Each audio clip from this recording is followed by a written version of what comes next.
Patrick takes the snap, drops back, lobs it back right corner. Decker! He's got it!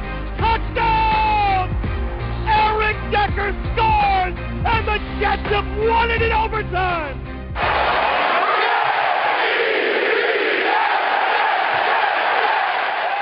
This is the Jet Take with Ben Blessington and Kyle Fahey.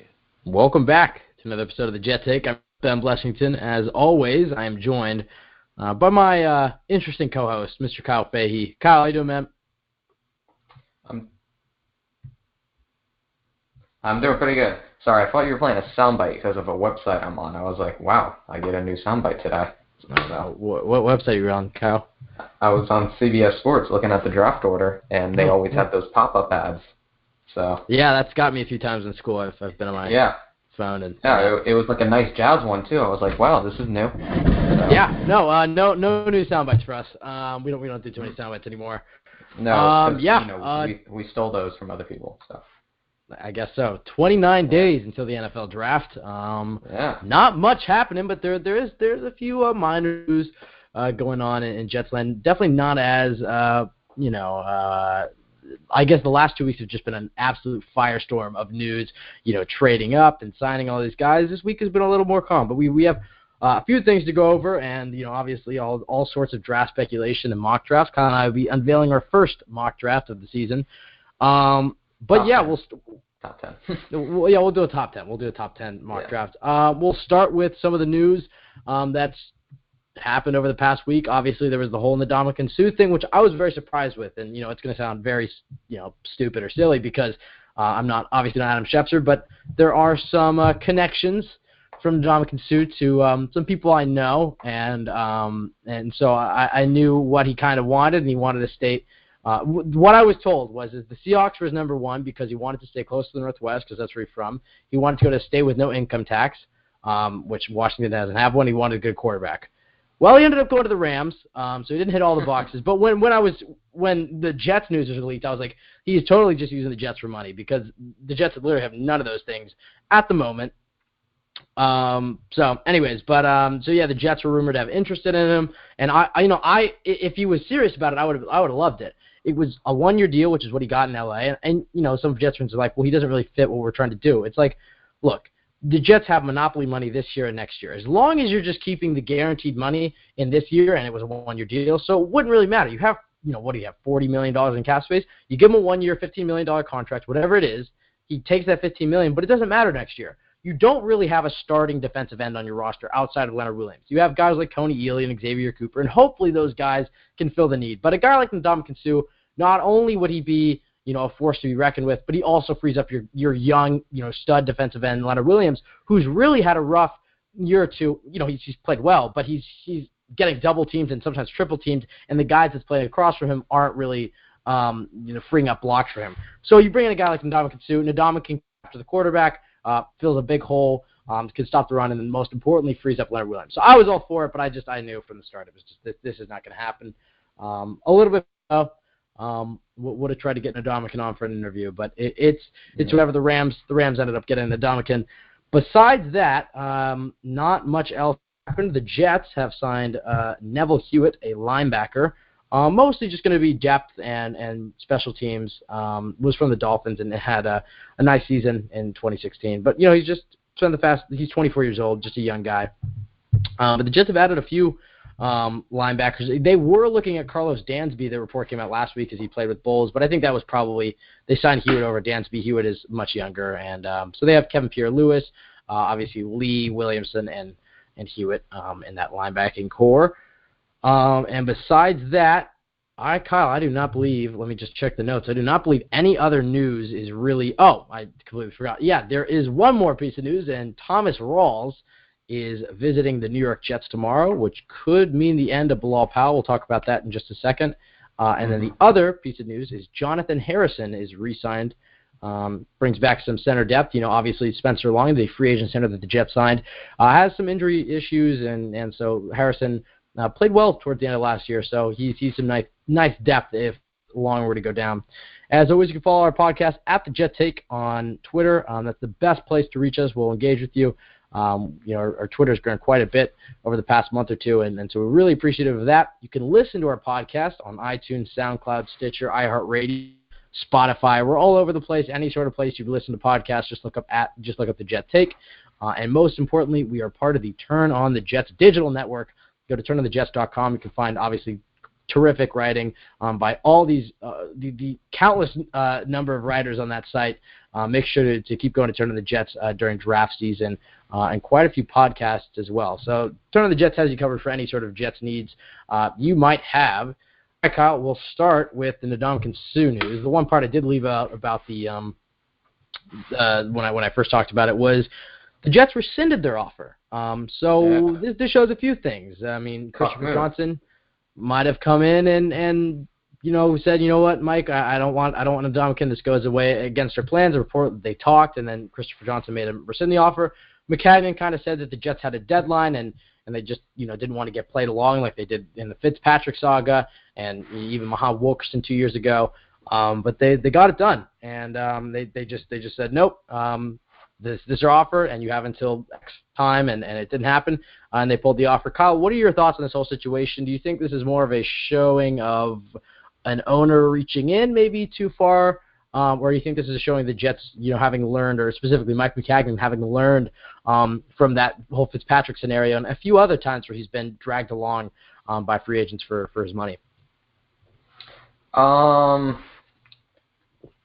I honestly don't know what it is. If I was to give my 100% opinion on it, I think Christopher Johnson had a say in it. I do think the Jets wanted Ndamukong Suh in there. I think for a fair reason they wanted him. He's still an elite player, probably the number 2 defensive tackle in football, only behind his new wrecking mate, Aaron Donald. So, I mean, how about the Rams? I mean, they're really souping up right now. That would have been a great addition to the defensive line, would have been immediately our best player on defense. Arguably the best player on the team, but he is on the wrong side of his career. He is getting worse, even though he's still great, and he was probably going to cost a lot of money. So I can make the case 100% on why we should have Ndamukong Suh, and I can make the case on why we shouldn't get Ndamukong Suh. I think we win either way, though. I know that's a weird way of that like never happens, but we would have won with a great player who probably would have helped our playoff chances. Because the goal this year is the playoffs. It's not tanking this year. But, he doesn't go with the flow of the rest of the roster, and he would just be like a sore thumb. So, ups and downs with it, but...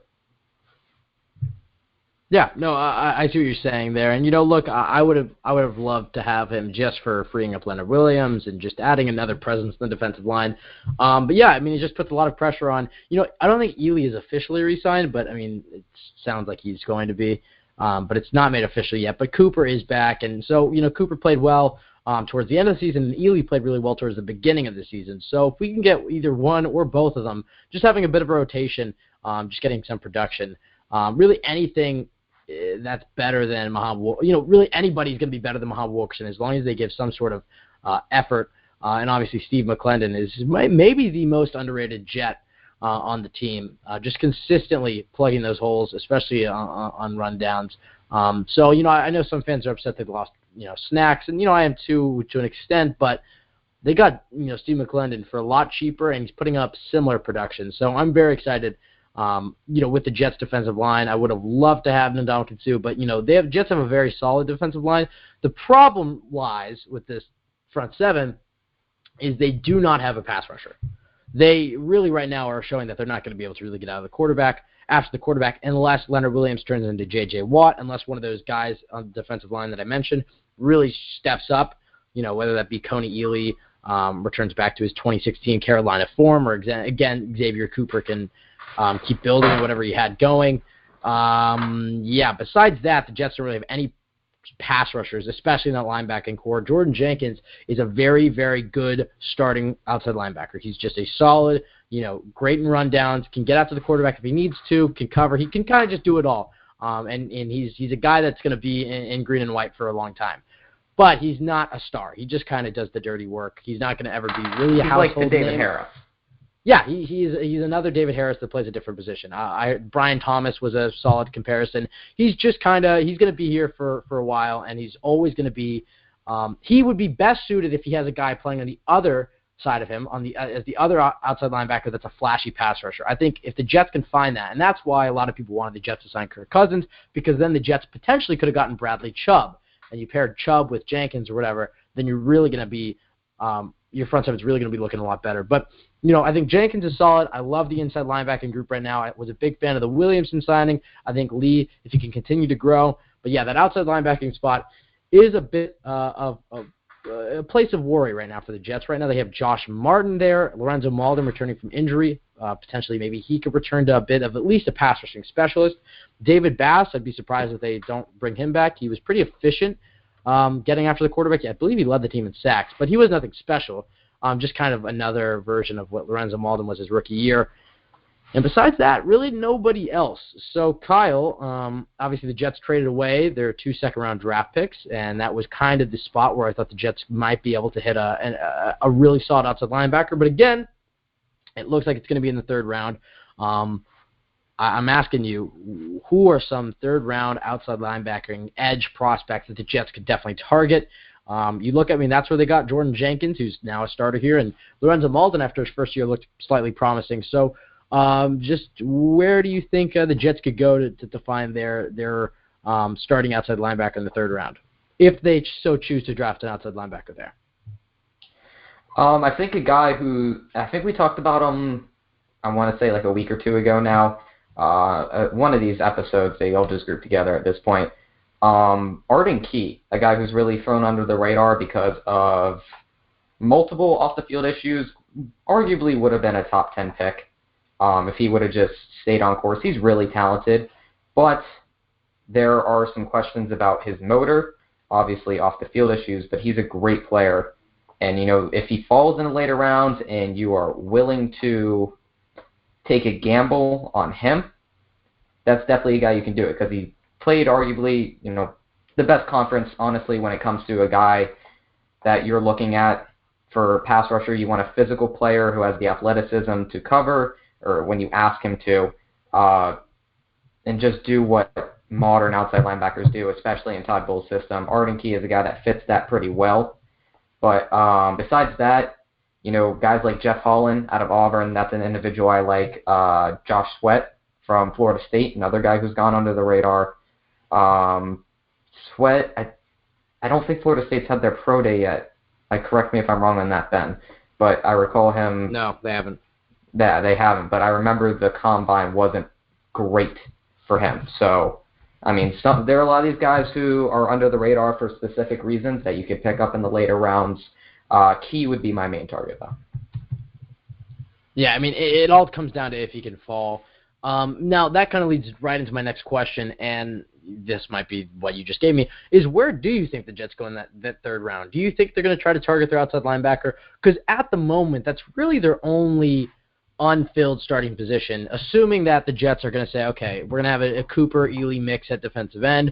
At tight end, we're comfortable with the Sterling, Leggett, Tomlinson kind of trio there. Todd Bowles even talked about that he was very comfortable with Leggett being kind of the high ceiling. Obviously, Tomlinson is the blocker.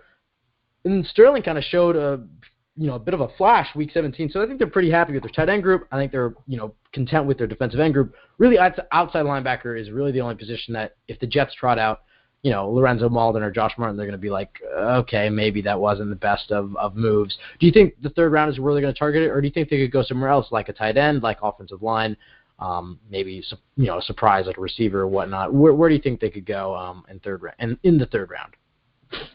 Well, just based off what I think is going to happen in this year's draft regarding certain players falling, guys like Frank Ragnow from Arkansas and even possibly Billy Price might be sitting there in the 3rd round due to injuries. And I think the Jets are going to be looking to dump contracts like Brian Winters pretty soon, just depending on how he plays at the end of this year.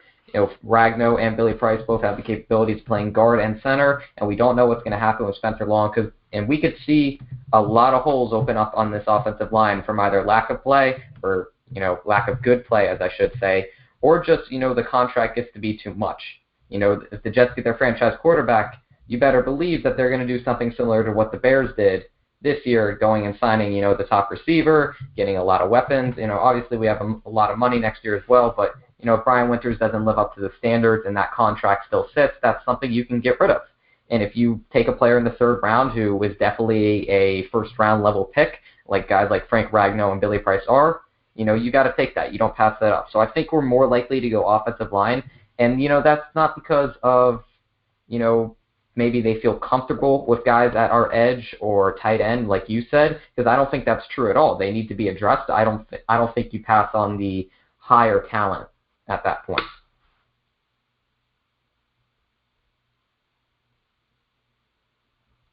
Did I just dumb Ben to death? No, I'm sorry, I was on mute. Wow. I missed the last second of what Wow. you said. Real I had professional. a bit of an intruder in my room for a bit. I missed the last part of what you said there. Oh, you have a live audience too today?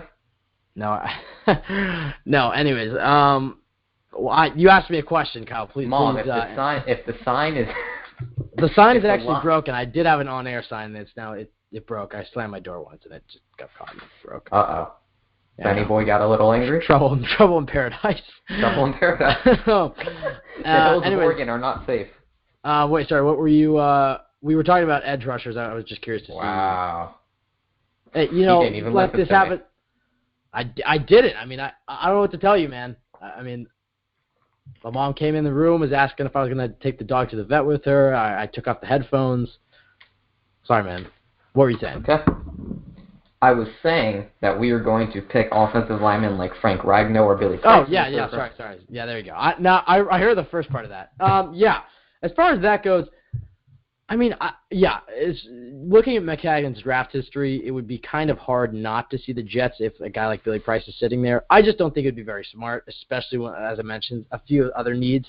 Is the Jets' offensive line amazing by any stretch? No. And were they pretty bad last year? Yes. But I think a big part of that was the center play. And when Spitzer Long is on the field, he's a very solid center. And then even Jonathan Harris helped the offensive line play better once he came in. So I'm not too worried about the offensive line. Obviously, I have issues with the guards. James Carpenter did not play well last year, neither did Brian Winters. A new offensive line scheme this year. So I don't know. I think looking at McCagnon, I think you'd be right. I think if there's not a guy like Arden Key on the board, he's going to go draft Billy Price, Frank Ragnow, or whatever. But I think if there's an outside linebacker, or even if they're not on the available, I think the Jets have to look somewhere else. I think you can look places at running back. If the Jets don't sign Thomas Rawls and a guy like Rashad Penny's there, you maybe could draft him. You could look at outside linebackers we talked about. You could look at defensive end. You could look at tight end. There are a lot of other places. But, yeah, if the Jets go offensive line, it's probably the second or third need on their list. But I really think the Jets have to get an outside linebacker on this roster using a third-round pick on him. I think that's your best chance of getting any sort of guy who can put up production. And I think, yeah, if a guy like Key can fall, the Jets are going to be left pretty well off. Let's talk about the Rawls-Powell running back situation here. I mentioned Penny there in the last point. We're going back and forth on this. The Jets running back room, they signed Isaiah Crowell, and this was a bit of a sign that they weren't going to have either of those second-round picks. They have Bilal Powell on the roster, and then they have Elijah McGuire. McGuire and Crowell are safe. Powell might not be. Kyle, what is your take on Thomas Rawls visiting? Do you think that he might be an upgrade over Powell per se when, Powell is 30, 31, something like that, and Rawls is 24? Rawls has injury issues, but so does Powell. And, maybe the Jets try to go for a bit of a youth move and having a running back core of guys who are, under 25. Kyle, what are your thoughts on Bilal Powell's future with this team and where the Jets could go with the running back position, maybe carrying 4 running backs? It's hard to say for Powell specifically because it really depends on what we're going to do in regards to remaining a free agency, in between now and the draft, because guys like Thomas Rawls coming in to visit, I mean, those are people who can be as productive as Bilal Powell for a cheaper price and younger. And you look at Thomas Rawls, he hasn't really been a thing probably the past year and a half, but he had, the wheels were turning for him in Seattle, at least for a little bit, and I know some injuries and other issues have gotten in the way. But he's a talented individual that we can get fairly cheap and can probably replicate what Bilal Powell does. And at 29, I love Bilal Powell, but he's an individual who, at this point, is on the chopping block. Now, if we don't sign Thomas Rawls and we draft a rookie, another rookie in the later rounds, we're probably going to keep Powell just to have that veteran guy in there, an exception to, Isaiah Crowell, because Crowell isn't as fluid runner as Bilal Powell is. He's more of a, run you over type of guy. I don't want to compare him to Chris Ivory because I think he's more fluid than Chris Ivory, but for Jets fans' sake, just think of Crowell as that type of running back except a little faster, and Bilal Powell is just Bilal Powell. You know who he is. So if we sign anybody, I think it's goodbye for Powell, but if we draft anybody, I think we'll keep him around. Yeah, I think if I were to make a prediction, if I was a betting man, I'd say Powell's not going to be on the opening day roster. And I think you can also look at their pursuit, how hard they pursued Jerick McKinnon, who they ended up losing him to the 49ers. But, that offer was a huge offer. Jerick McKinnon is one of the top-paid running backs now. They were in a big-time bidding war with the 49ers while they're pursuing Crowell at the same time. So I think that should show that the Jets, want to get a little younger from Powell. He has his moments. 2015, that winning streak there. There were a few players in football that were, there are a few running backs that were better in that stretch, and that sounds ridiculous. But those 5 games that the Jets won in 2015, Bilal Powell was just consistently a force to be reckoned with. Then he got hurt, and the Jets missed the playoffs, didn't have much of a running presence. 2016 and 17, he's just kind of been in this limbo, kind of where he was before 2015, where he'll have a game like against the Jaguars where he has that huge run, and then he'll have other games where he's either hurt or he's just not getting the ball enough. It always seems like he's just not getting the ball enough, and when he does, he plays well. So it's always like when Powell gets 20-plus carries, he puts up 150 yards, but then he'll have 8 carries the next game. It's just kind of weird. I'm a big Powell fan. I think he's on a fairly team-friendly contract. But, yeah, if you have an opportunity, if you're interested in Rawls, that might be the move. Rawls was fairly solid in 2015 as well. He's a lot younger. So I won't be angry with that move as long as Powell doesn't go to New England. If he goes to the Patriots, I'll be pissed. And then I love a guy like Rashad Penny. Man, if we get cucked that badly. Well, I know he will. That's my one fear is I know he's going straight to the Patriots. He's Bill Belichick's perfect running back. That's exactly what he looks for. He's just a receiving type of running back like that. But the other guy is Rashad Penny, who's a terrific returner. I know that was the other. We forgot Andre Roberts. My apologies, ladies and gentlemen. My news rundown. I forgot Andre Roberts, who they signed to fix their kick returning woes. But on that note, it's just. Forgot about that.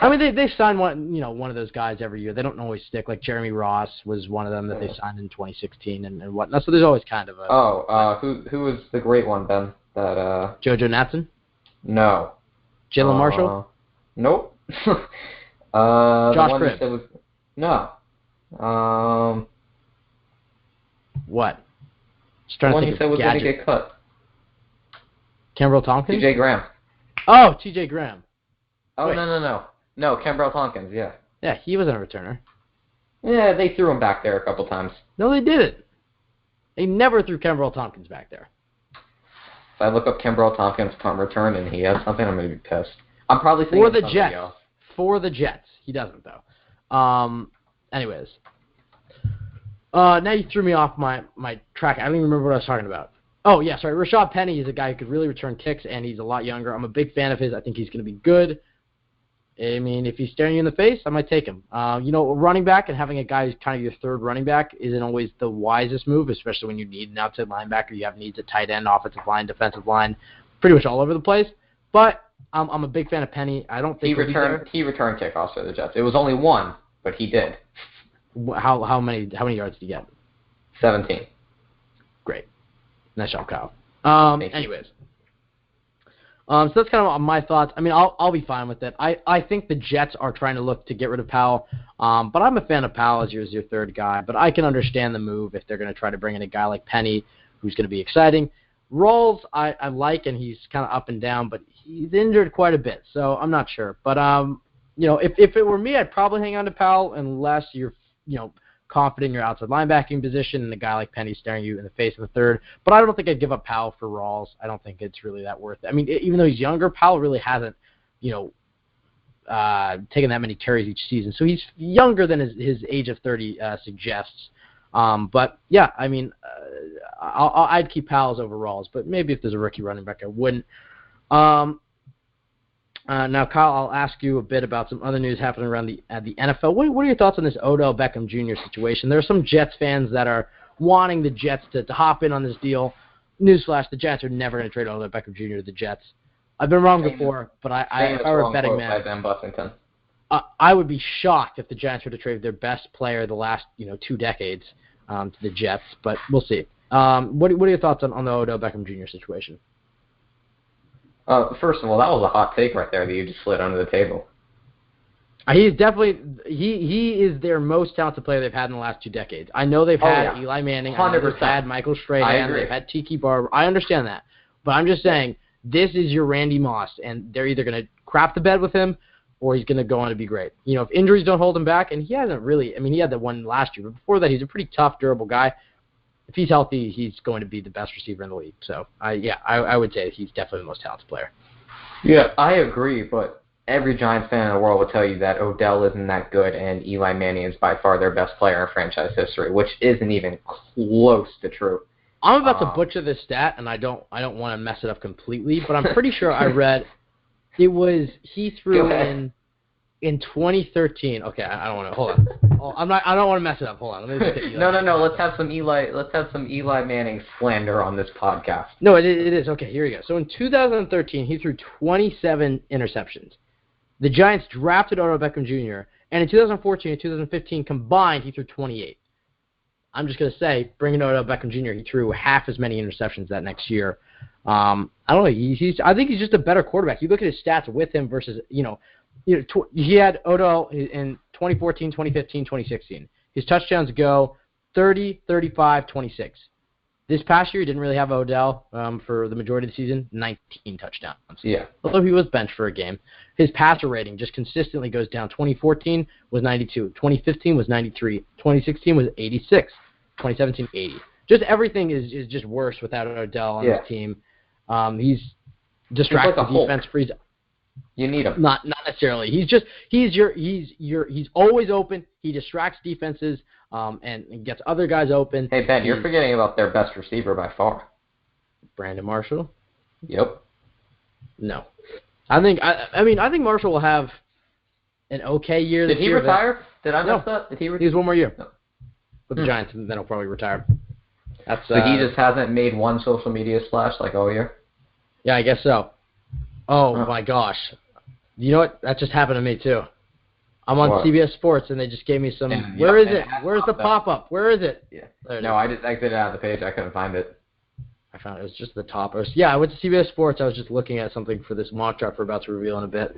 The giant ad for, some car company. Yeah. I wanted to get your thought. What could the OBJ news mean for the Jets? And I mean, just your overall thoughts on the situation, but also what could it mean for the Jets? Because I have an interesting take that I was talking to you about before the show, but just give your overall take on OBJ.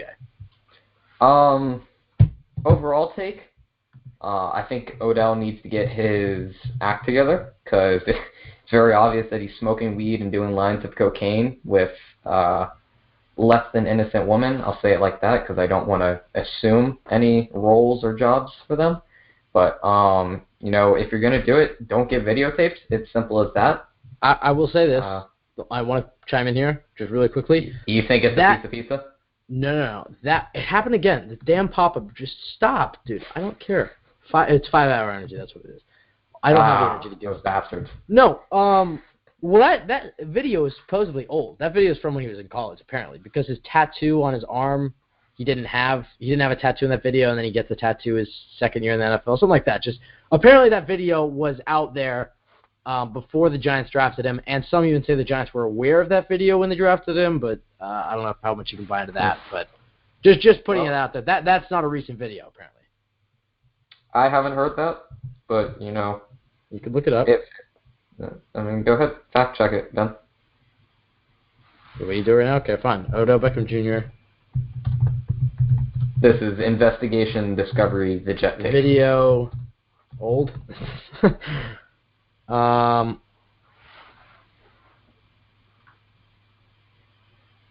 Yeah, hold on.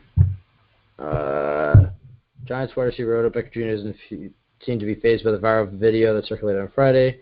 In the 3-second video, Beckham appears to be holding a brown cigarette. Brown cigarette, wow. Yeah. Old news still makes a good story. Yeah, it is old. He even tweeted about that it was old. Oh, okay. So he does admit to doing cocaine then. No, he says the video. What? I don't even know. I mean, he didn't admit to that, but he did. Yeah, it is old, and yeah, judging by his tattoos on his arm, he's right. So take that for what you will. Okay, so maybe he has gotten his life together, and the Giants are going to be the worst franchise in the New York area, including the Knicks, which is saying a lot. John Mara will continue to embarrass himself with stupid remarks because he's always trying to be the headline of things. Because when the Giants suck, he says stupid stuff. It's a history that just tends to repeat itself. It's an amazing thing. All right, who? John Mara. Oh, okay. You know, don't you love his music? All right, keep going. See what I did there? Yep, that was pretty funny. When Coughlin was fired, you know, he had to make a big scene at the press conference. You know, he had to make unfortunate comments about Coach Coughlin, and now Odell's making headlines. He's got to make comments about Odell. He's making comments about Eli. He's making comments about whoever their last coach was. What was his name? Benny with the good hair. Ben McAdoo. Ben McAdoo. He sucked. You know, John Mara, he's kind of an idiot. He has no idea what he's doing, and he's scathed on the both coattails of great coaches and great quarterbacks. So, you know, I think Mara's an idiot. I think Odell needs to get his act together. And if they trade him for anything less than 2 high first-round picks, they're a very stupid franchise. What could this mean for the Jets? If they do trade Odell, they're in full rebuild, and they will take a quarterback at number 2. That's not a question if that happens. So I guess that could hurt our quarterback market in a way, but I don't think it's going to happen. It's going to take a lot for them to trade Odell, and I think right now at this point you're going to see probably a first, a next year's second, and maybe a mid-round from this year. Those are probably going to be the current offers because this is an individual who is one of the best wide receivers of all time. You can make the case for it, even though he's only played 5 years. Talent-wise, not statistic-wise, but talent-wise, getting better, entering the prime of his career, and is looking for a huge contract. He will be the highest paid wide receiver in NFL history when this is all said and done. So when you're trading for him, you got to account for that. So you got to give up, you know, you're going to try and bargain with the Giants around that. So I don't think he's going to get traded. I don't think it's going to affect the Jets in any way. If something does happen, you know, that would be interesting, and I hope it's to the Jets. Yeah, the one thing that this you know, whole rumor, you know, signals to me, and it's not a good thing as a Jets fan, is we've heard all offseason that the Giants aren't going to take a quarterback in the draft, and I still believe it. But if the Giants are shopping Odell Beckham Jr., the question has to be asked, are they going to draft a quarterback? Could it mean that the Giants are saying, you know, look, we think our window has closed with Eli Manning, we think our window with Odell Beckham Jr., you know, we're not going to put up with him, basically. We're going to trade him, you know, stockpile picks and rebuild this thing. Because trading Odell Beckham Jr. to me signals a rebuild. Signals you're going to get your picks, you're going to get young players, whatever you're going to get, and you're going to rebuild. And then in 2 or 3 years, you're going to be relevant again. So if the Giants trade Odell Beckham Jr., no matter what they get back, I think they're going to take a quarterback. I think they're going to take a guy like, you know, unfortunately, Josh Rosen. He's my favorite guy in the draft. They're going to take Rosen. They'll have Manning start. He's your favorite guy in the draft? Favorite quarterback, yep. That's a wrong take. It's a right take, honestly, but okay. Nope, it's a left. Damn, spin zone. But yeah, no, I just think if they direction and spinning. Yep, I got it, Kyle. But basically, it's like, you know, if they trade OBJ, it means that the Giants are going to take a quarterback. If they don't, if they hold on to him and they try to go with a guy like Barkley, and then you could say, look, you know, NFL, we have one of the, you know, the league's most exciting offenses. We got Saquon Barkley in the backfield. We got Odell Beckham Jr., Sterling Shepard, Evan Ingram. You know, Manning's career is going to last a few more years. You know, whatever it is. So we'll see what they do. If I were them, I'd take a quarterback and I'd keep OBJ. But I think they're going to pick a side here. But, you know, let's hope for the Jets best on that. If the Giants take a quarterback, it'll probably be Rosen, but you know, many people haven't really talked about how they could take Allen. That could be a real scenario here. The NFL, a lot of people, high-ranking officials in the NFL, are fans of Allen, even though I don't really agree with it. But people like to draft based off potential. like him because he has a strong arm. He's big, he's tall, got big hands, and he's somewhat athletic. So I think, could the Giants say, look, Manning has maybe 1 or 2 years to start. A lot of people are saying that, Allen's going to need 1, maybe 2 years to be ready. We'll take Allen, who has the highest ceiling out of any quarterback in this class, and we'll mold it. Also the lowest floor and the most likelihood to hit that floor, but we'll just ignore that part. So I could see the Giants actually taking Allen if they're going to take a quarterback, but I don't think they're going to take a quarterback, and we'll do our mock draft in just a second. We'll go ahead and get to the callers. Only one now, so we'll go ahead and get to Scott Mason from the Play Like a Jet podcast. I didn't even look at the name. Scott, how you doing, man? What's going on, boys? Not much. We're just, we're just talking Jets football, and Kyle's in a mood today. I don't know necessarily what's wrong with him. I'm in a mood. What the hell? Just throw me under the bus like that. Yeah, but we're, Scott, we're just kind of going through different scenarios. We're talking about the OBJ situation right now. We'll be going ahead and giving our first 10 picks of a mock draft, our first version of a mock draft. If you'd like to quickly think of your first 10, we'll be giving those in just a bit. But besides that, Scott, pretty low-key show. I guess I'll open it up to you and ask about something we haven't really talked about, or a lot of Jets fans haven't talked about, but we talked about at the beginning of the show, is the outside linebacking position opposite Jordan Jenkins. How are the Jets going to fill that role? Who's going to be starting in 2018? Scott, how do you think the Jets address this position? I know we talked a little bit about this last week, but that third-round pick, that looks like the spot the Jets can really address it. That's where they got Jenkins, 2 years ago. Could they go the same route, try to get a more athletic pass rusher in that third round? What are your thoughts on how the Jets will fill that outside linebacking role? Well, real quick, if I may, before I get to that, if I could weigh in on the Beckham thing real fast. I heard Kyle, while I was waiting, talk about how the Giants are idiots if they trade him for anything less than 2 high first-round picks. I think that's insane. First of all, he's had injury issues. We know that he's had maturity issues on the field. He's a great player and a great talent, but he's also going to want an insane amount of money. So you're trading for a guy who you're going to then have to pay a fortune to.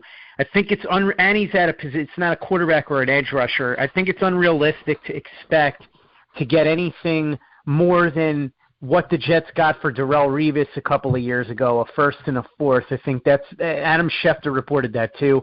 When I heard the rumors, that was my first instinct, is that the Giants were probably, if they do deal him, we're probably looking at something along those lines. I think that's probably what they'd have to settle for. Maybe they get a first and a third. I don't know. But I think the Giants are crazy either way to not pick a quarterback. That said, I hope they don't do it. So we'll see what they do. But go ahead. I'm sorry, Kyle. You didn't listen to my whole thing. I said the Giants would be stupid to trade him for anything less than 2 high first-round picks. And then I said I think the only thing they're going to get is a first-round pick, a third-round pick, and then a mid-round pick. Okay. Yeah, I mean, I could see trading him if they feel like they want to rebuild, and if they don't want to pay him, I mean, listen, I get it. I would probably pay him, but man, $20 million a year for receivers, it's an interesting investment to make.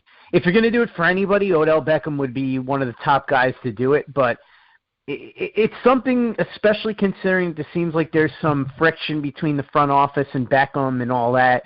Maybe, I mean, think about it this way, right? If you're the Giants, and this is what I would do. If I was to trade Beckham, I probably wouldn't. I would just pay him. But if I was to trade him, I would look at it and say, I have the second pick in the draft. I have the opportunity to pick Ben's boy, Josh Rosen, or Baker Mayfield, or Allen, or whoever it is. I personally wouldn't draft Allen, but you could pick that guy, and you can immediately have your successor there. Then you have high picks in every round the rest of the draft, and now you pick up, say, a first and a third in next year's draft, right? So you could really rebuild a lot. Or if you want to delude yourself into the idea that Eli's still good, I don't even know how good he ever was to begin with, but if you want to delude yourself into the fact that Eli is still good and you can build around him, then you could even trade Beckham and then deal out from the second pick, pick up a ton of picks, and then just completely rebuild your roster over the next 2 drafts. So I don't know. I think either way, they're crazy enough to take a quarterback. I would listen to offers for Beckham, but I would pay him. But now I'm wondering, guys, it seems like there's a lot of bad blood. I wonder if this is just something that's going to happen now, and that's just the way it is. Sometimes these things work out that way. If you remember back in 2008, I believe it was it 2008 when Jay Cutler got dealt? Yeah. And there was all of that going on where McDaniels comes in. He's going to be the face of the franchise, Cutler, all that. The next thing you know, there's some report that leaks out that he tried to get Matt Castle, and then Cutler's like, okay, I'm putting my house on the market. And that was it. And that was the end of the relationship. So maybe these rumors just drove that to a point where now it can't be reconciled. I don't know. But if you're the Jets, real quickly before we get to the question Ben actually asked, let's say you do have the opportunity to make an offer for Odell Beckham. Would you be willing to give up, considering that you're getting a quarterback this year, and you could give him Odell Beckham as a weapon right off the bat? I mean, and who wouldn't love that as a rookie quarterback? Would you consider making an offer? Let's say maybe you offer like a 1 and a 3 for Beckham and a 4 or something like that. Is that something you'd consider doing? Probably not a 1 because we need a quarterback. So. No, next year, not this year. Oh. Yeah, assuming we draft a quarterback that we're comfortable with, absolutely. Yeah, no, there's no way I'm trading the 3rd pick. I'm saying, what do you think, Ben? Would you consider making that move? Yeah, I mean, I don't think it'll ever happen in a million years. I don't think the Jets would ever trade their best player to the Jets. But yeah, I mean, I think I'm a big fan of Odell Beckham Jr. It depends what you're offering, and obviously I don't want the Jets to overpay. But look, Odell Beckham Jr. is arguably the best receiver in this league. I know he's been hurt. I know there's Julio Jones. I know there's Antonio Brown. I don't care. I'm taking Odell Beckham Jr. pretty much over every guy in this league at this point. I'm a big fan. All else equal. Yeah, and if you're getting an offer similar to what the Jets gave up for Revis, like, I'm doing that. A first-round pick, I don't know. Are you really going to draft a guy in your first round that's going to be better than Odell Beckham Jr.? And the Jets do have the cap space to pay him, so. Yeah, it's a pipe dream. It will never happen, but, Right. No, I agree. I think I would probably do it. Like, if you could get him for something similar to what the Jets gave up for Revis, you'd have to at the very least consider it. But moving on to the linebacker thing, since that's what you originally threw out, I think it's going to be another year of kind of manufactured pass rushes again. Jenkins is a nice edge setter. He's sort of that younger, maybe slightly less dynamic Calvin Pace. He's a good player. I think on the other side, maybe they get lucky. In fact, I've been doing the daily mock drafts. I took over for Kyle's surrogate dad, Jeff Lloyd, at dailymockdraft.com, doing all the Jet daily mock drafts. And today, I picked Arden Key in the 3rd round. So that, if somebody like that slides to them in the 3rd round, again, we talked about him. He's a guy that has had, as Kyle said, issues would be putting it very, very mildly. But he has so much ability that if he's on the board in the 3rd round, maybe you take a look at him and go, at this point it's worth the risk because of all the ability that he has. And you draft him and you try and mold him into something there. You got Malden possibly coming back. I don't think he's anything special. I don't really see anybody on this roster right now that's going to do a lot. So I think Martin will give you the occasional decent pass rush from the outside. Maybe they draft a guy, like you said, in the 3rd or 4th.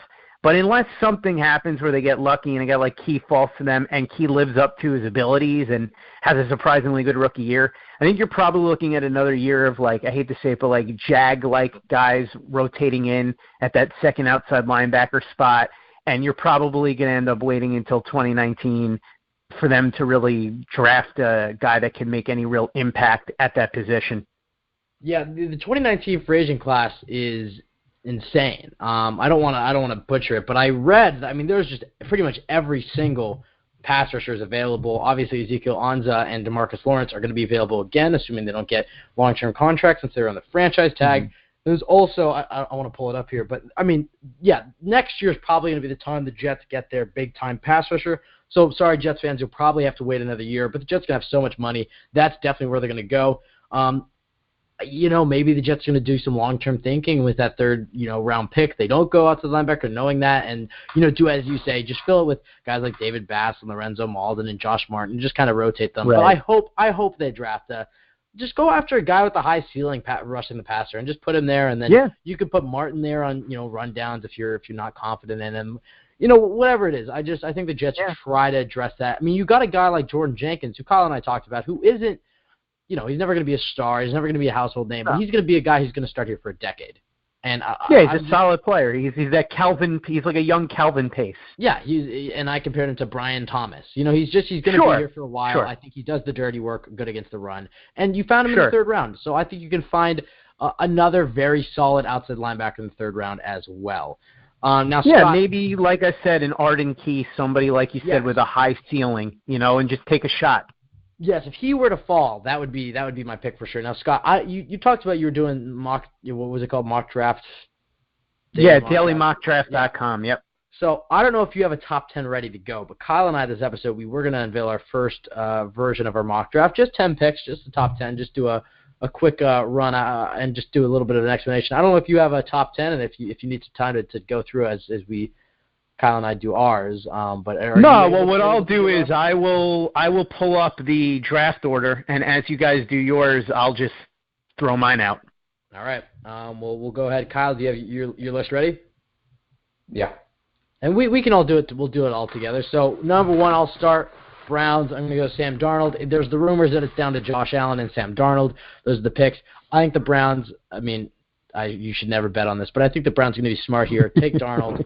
I think, Darnold scares me more than he does to most people. Those turnovers are concerning. He has some mechanics issues, but again, he makes it work. I think he has a very, very, very high ceiling, and you could argue that he's a better prospect than Rosen, although Rosen might be the better quarterback right now. I think Darnold could be a guy like Andrew Luck, but he could also be a guy more like Eli Manning and Blake Bortles. But I think Darnold is a solid quarterback. I think he's a good prospect, and I think the Browns will take him. Yeah, I agree. Kyle, you want to go next? Yeah, Kyle. Yeah, I guess I'll go Darnold to Cleveland. It's the only thing that makes sense. All right, Scott. Yeah, I think so too. I think they'll think about Allen, and it's funny because I was listening to Daniel Jeremiah and Bucky Brooks' Move the Sticks podcast, which is a great podcast, by the way, and they were talking about how, the narrative has popped up on Twitter that somehow it's only the Twitter nerds that don't like Josh Allen, and the reality is that all the NFL guys, the talent evaluators and all that, they all think that Josh Allen is going to be this great quarterback. Well, that's not the case. They both said it, and they obviously and this is what I had heard, but they have obviously better sources than I do, that the league is pretty much 50-50 split. You've got guys in the room. I would bet you that half the people on the Browns staff love Allen and half of them don't. So I suspect when it comes down to it, it's going to be Darnold, like you said. And I agree with your assessment, Ben, although I'm not as scared of Darnold as you are. I think Dan Orlovsky had an interesting thing, and we'll get into this when the mega podcast on Darnold drops it, Turn on the Jets Digital. But he compared him to Tony Romo a little bit, said he has wacky mechanics, but that it works. I'm not super concerned about the turnovers. Mark Schofield made a good point that the mechanics played a role in them. So if you can fix the mechanics, I think that'll help. But the thing with it is a lot of these guys that are really good players in the pros have trouble with turnovers. In college, we saw it with Jameis Winston. We saw it with Deshaun Watson.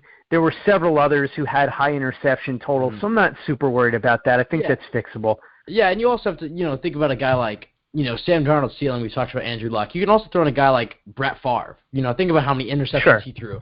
I think he's a gunslinger, and you're going to get a gunslinger. Yeah. And I think Darnold will be a solid quarterback for the Browns.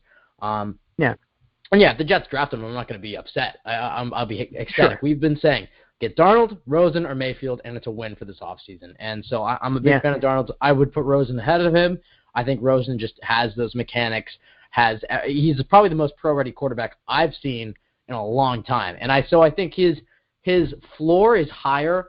I would probably say Josh Rosen's floor is the highest out of any of these quarterbacks. I agree, yeah. I think he's one of those guys you can put right away, immediately, he's going to be a good quarterback in this league.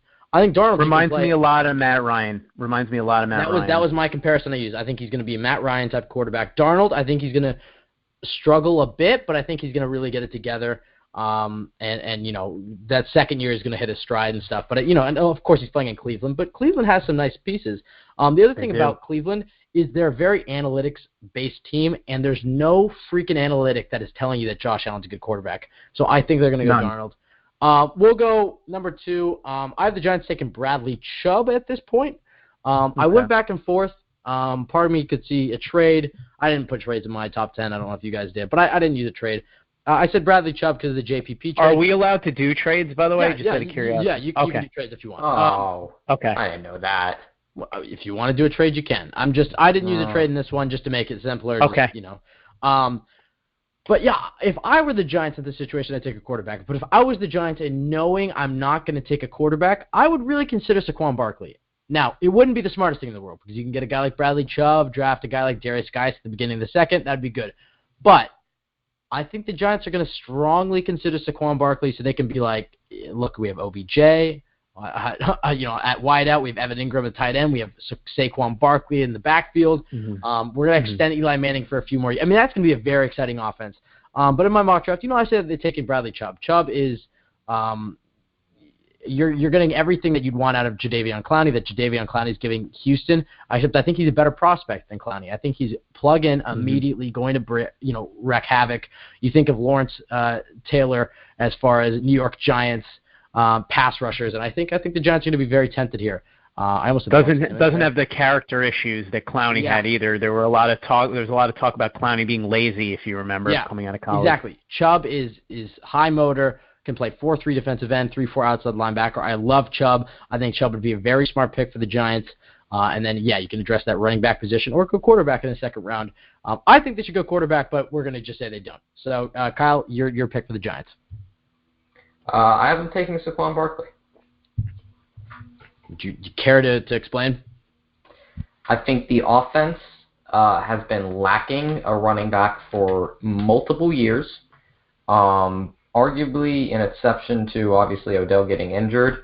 Their biggest deficiency on offense last year. I know their offensive line was pretty bad, but, good running backs find a way to make it work a lot.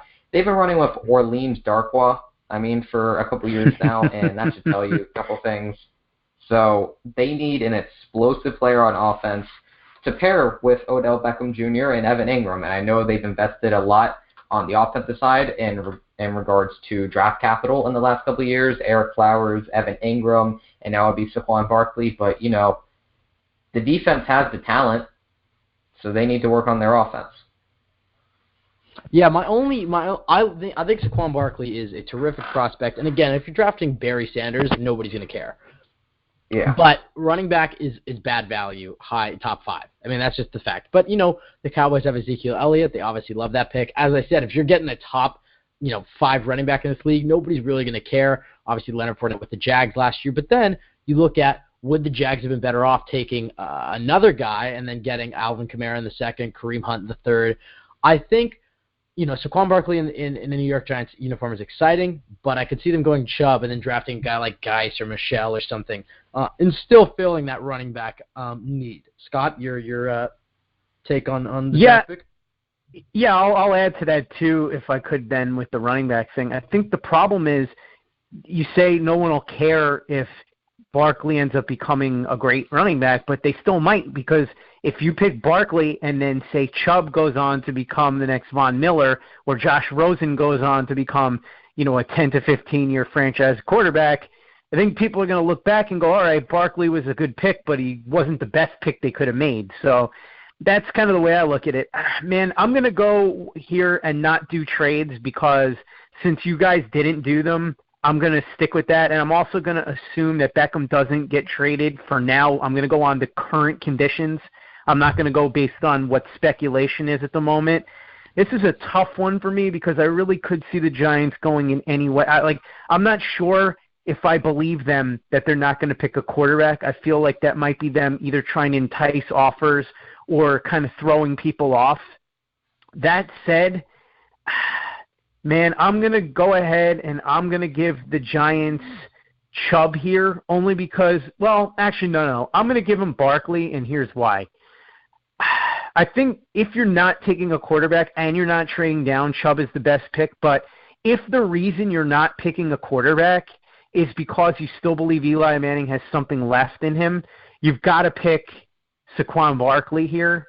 Because otherwise, what do you like? Your whole thing is we're building around Eli, so you're going to use your premium, or I shouldn't say have to, but I would imagine that would be the thought. Gettleman does have a history of drafting running backs. He drafted McCaffrey last year with the 8th pick, so I think it would be an insane thing to do. But I think that Barkley could very well be the pick for that reason, because if they're convinced that they can build around Eli, they're going to want to give him the best offensive weapon that they can. And let's be honest about it, regardless of position, if you're not picking a quarterback, the most explosive guy, the guy that can come in and probably make the biggest impact day one on offense at a skill position in this draft is Barkley. So I feel like that might be the move. Like I said, I'd either take a QB or trade out, but if they don't, or if they don't, I would take Chubb. But I feel like if the reason you're not picking a quarterback is because you believe in Eli, then you're going to go running back. Yeah, and I'll say a few things here. Look, I think, Scott, you would probably agree with me on this. If you're not taking a quarterback and you're not trading out, taking Chubb and then I'm using Geis as my go-to. You'd say take Chubb as in the first round and Geis in the second round. That's probably the best value you're going to get as far as quarterback or running back, outside linebacker, because you're not going to be able to pick that in the second round and get the same type of value. That's why I think the Giants should do that. And obviously, we're spending a lot of time on talking about the Giants because they're the pick right before the Jets. What they do matters quite a bit.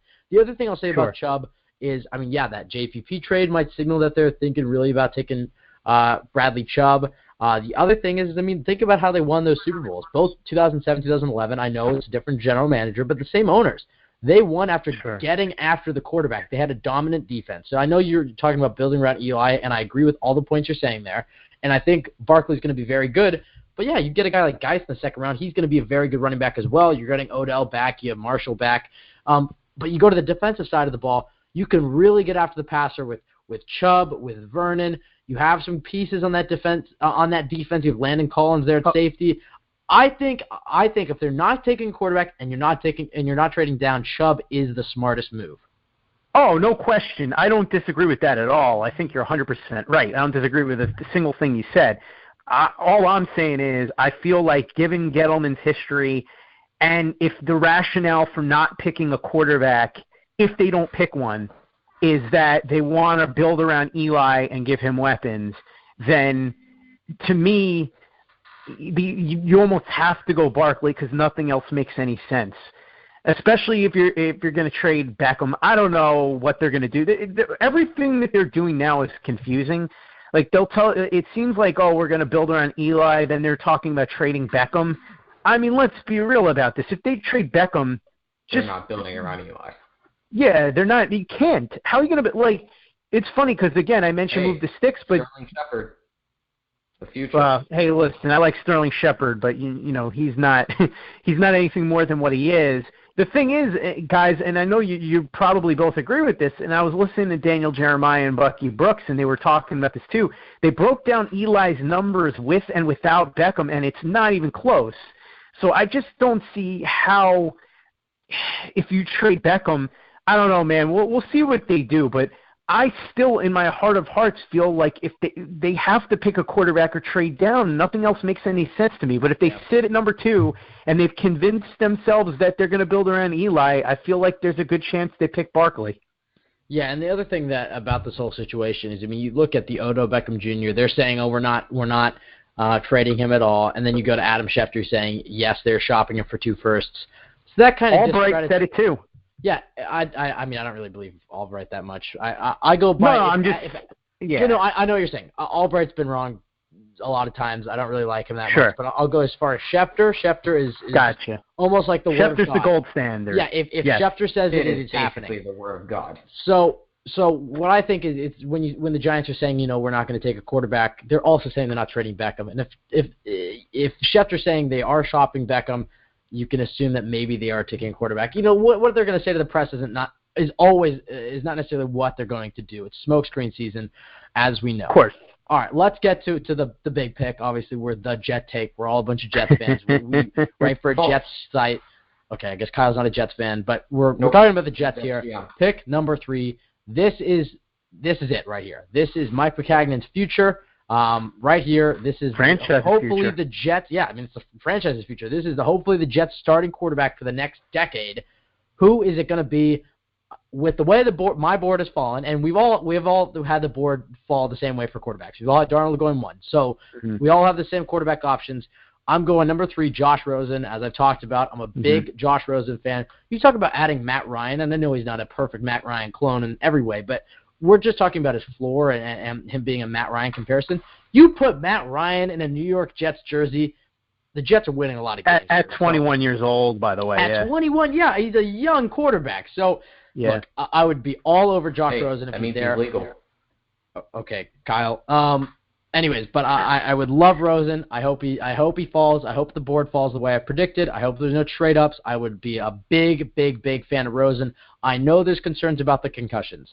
I know there's concerns about the coachability issues. I'll say the thing on the concussions is, I mean, look, he's playing around a terrible offensive line. And, yeah, he's not going to be playing around a great offensive line in New York. But you think of Aaron Rodgers that had a few concussions. There have been a lot of good quarterbacks that have had concussions, and then they're able to stay healthy. I think but when you're having them, 2 of them within 2 months, and it's happening when you're 20 years old, it's concerning. I understand that. He also changed his helmet, though, Scott, and that didn't happen again. Yes, I'll say I agree with Kyle on that. I also will say, look, if the Jets pass on Josh Rosen because they're worried about concussions, and it's different than a knee or a shoulder, it's concussions. It's an injury that you're going to be out for a week or 2 every time. I mean, if it's a very severe. Well, but more to the point, Ben, if you have 1 or 2 more of those, I mean, that could be the end of your career. Possibly, but especially with the way that we know about concussions now, and the fact that Rosen comes from a good family and has options. Yeah, people are talking about that. I'm just going to say, look, if the Jets pass on Josh Rosen because they're worried about the concussions, and Josh Rosen goes on to have a 10 to 15-year career where he dominates, whatever team he goes to is not going to give a crap about the concussions he had in college. I'm taking the best guys on the field. He played. He has not had that many health issues. His sophomore year, he missed, I believe, 6 games or so. But besides that, he's been on the field for the most part. I know he had concussions. I know he has the shoulder issue. I understand that, which is why I think he'll fall to 3. But he is, in my mind, the number 1 quarterback in this class. You do not pass on him. You take him.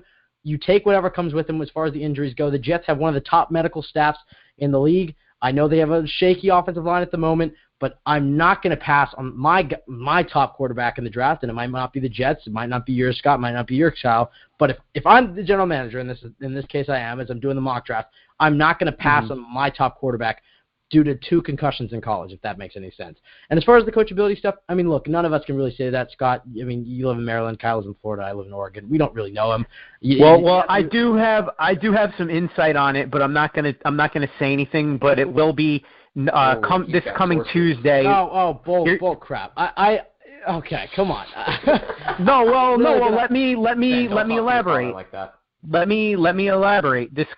So we did the Josh Allen getting to know the quarterbacks this week, and Tuesday by vote, narrowly edging out Baker Mayfield, it's going to be Rosen.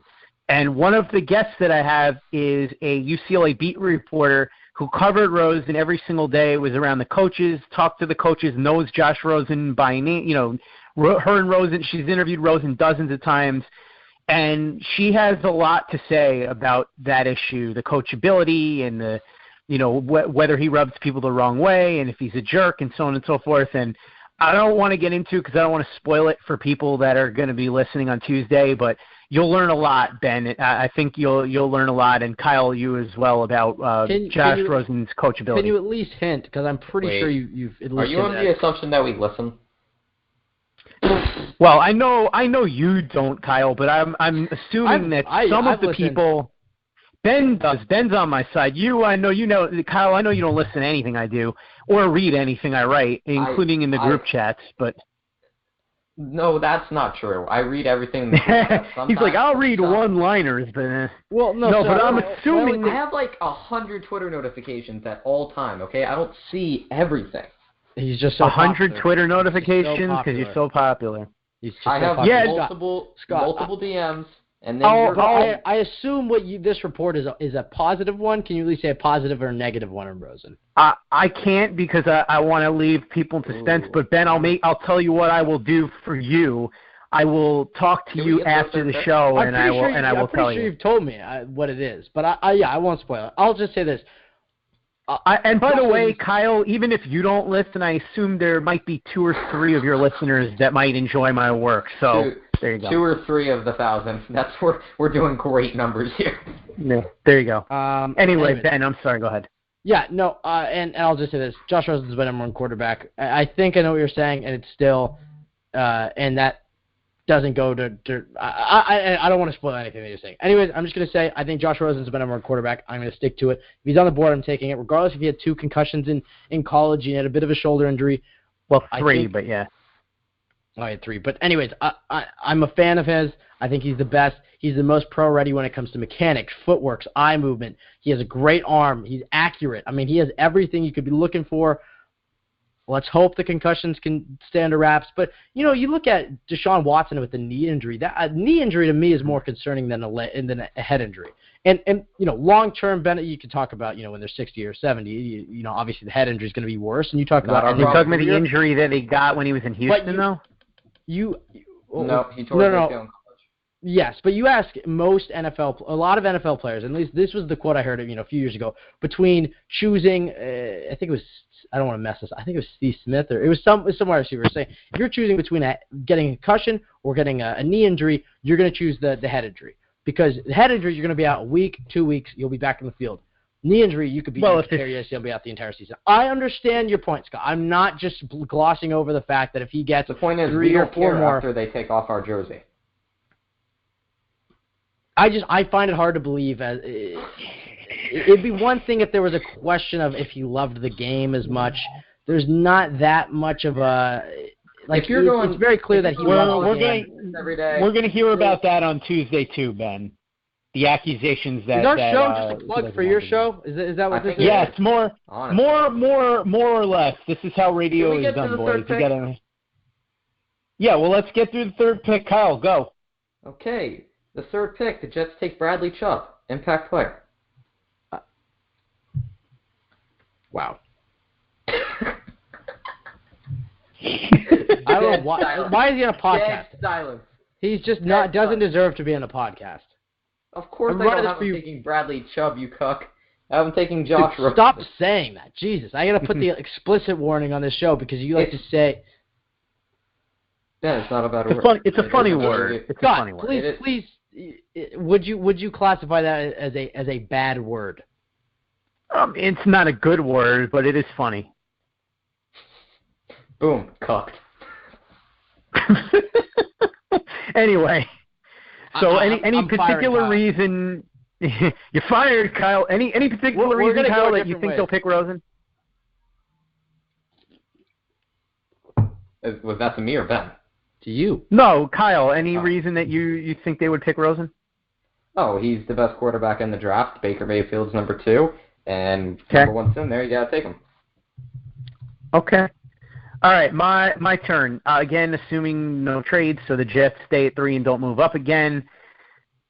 This is a tough one. So if I'm assuming, now again, I think the Giants may trade out or take a quarterback, but if I'm assuming, and the Browns could potentially take Allen, but if I'm assuming that the Jets are 3 and the board has fallen the way that I said it did, which is Darnold 1 and Barkley 2, now you have Rosen, Mayfield, and Allen all on the board for the Jets here. So the question becomes, which of the 3 do they like? And there's been all kinds of rumors about who they like. Nobody really knows. We're all just playing detective. Man, don't even touch me. That's right. Well, you're about the same age as Nancy Drew, so there you go. My thing with this is that you're about the same age as the original Scooby-Doo cartoon. All right. I guess with age comes wisdom, my man. You'll know in a couple of years. That was a good way to spend that. That was good. that was a good one. It's one of those that you learn with old age. But no, in all seriousness, with the third pick, the Jet pessimist in me wants to say it'll be Allen because, it's the Jets, and so they always seem to do the thing that we don't want them to do, right?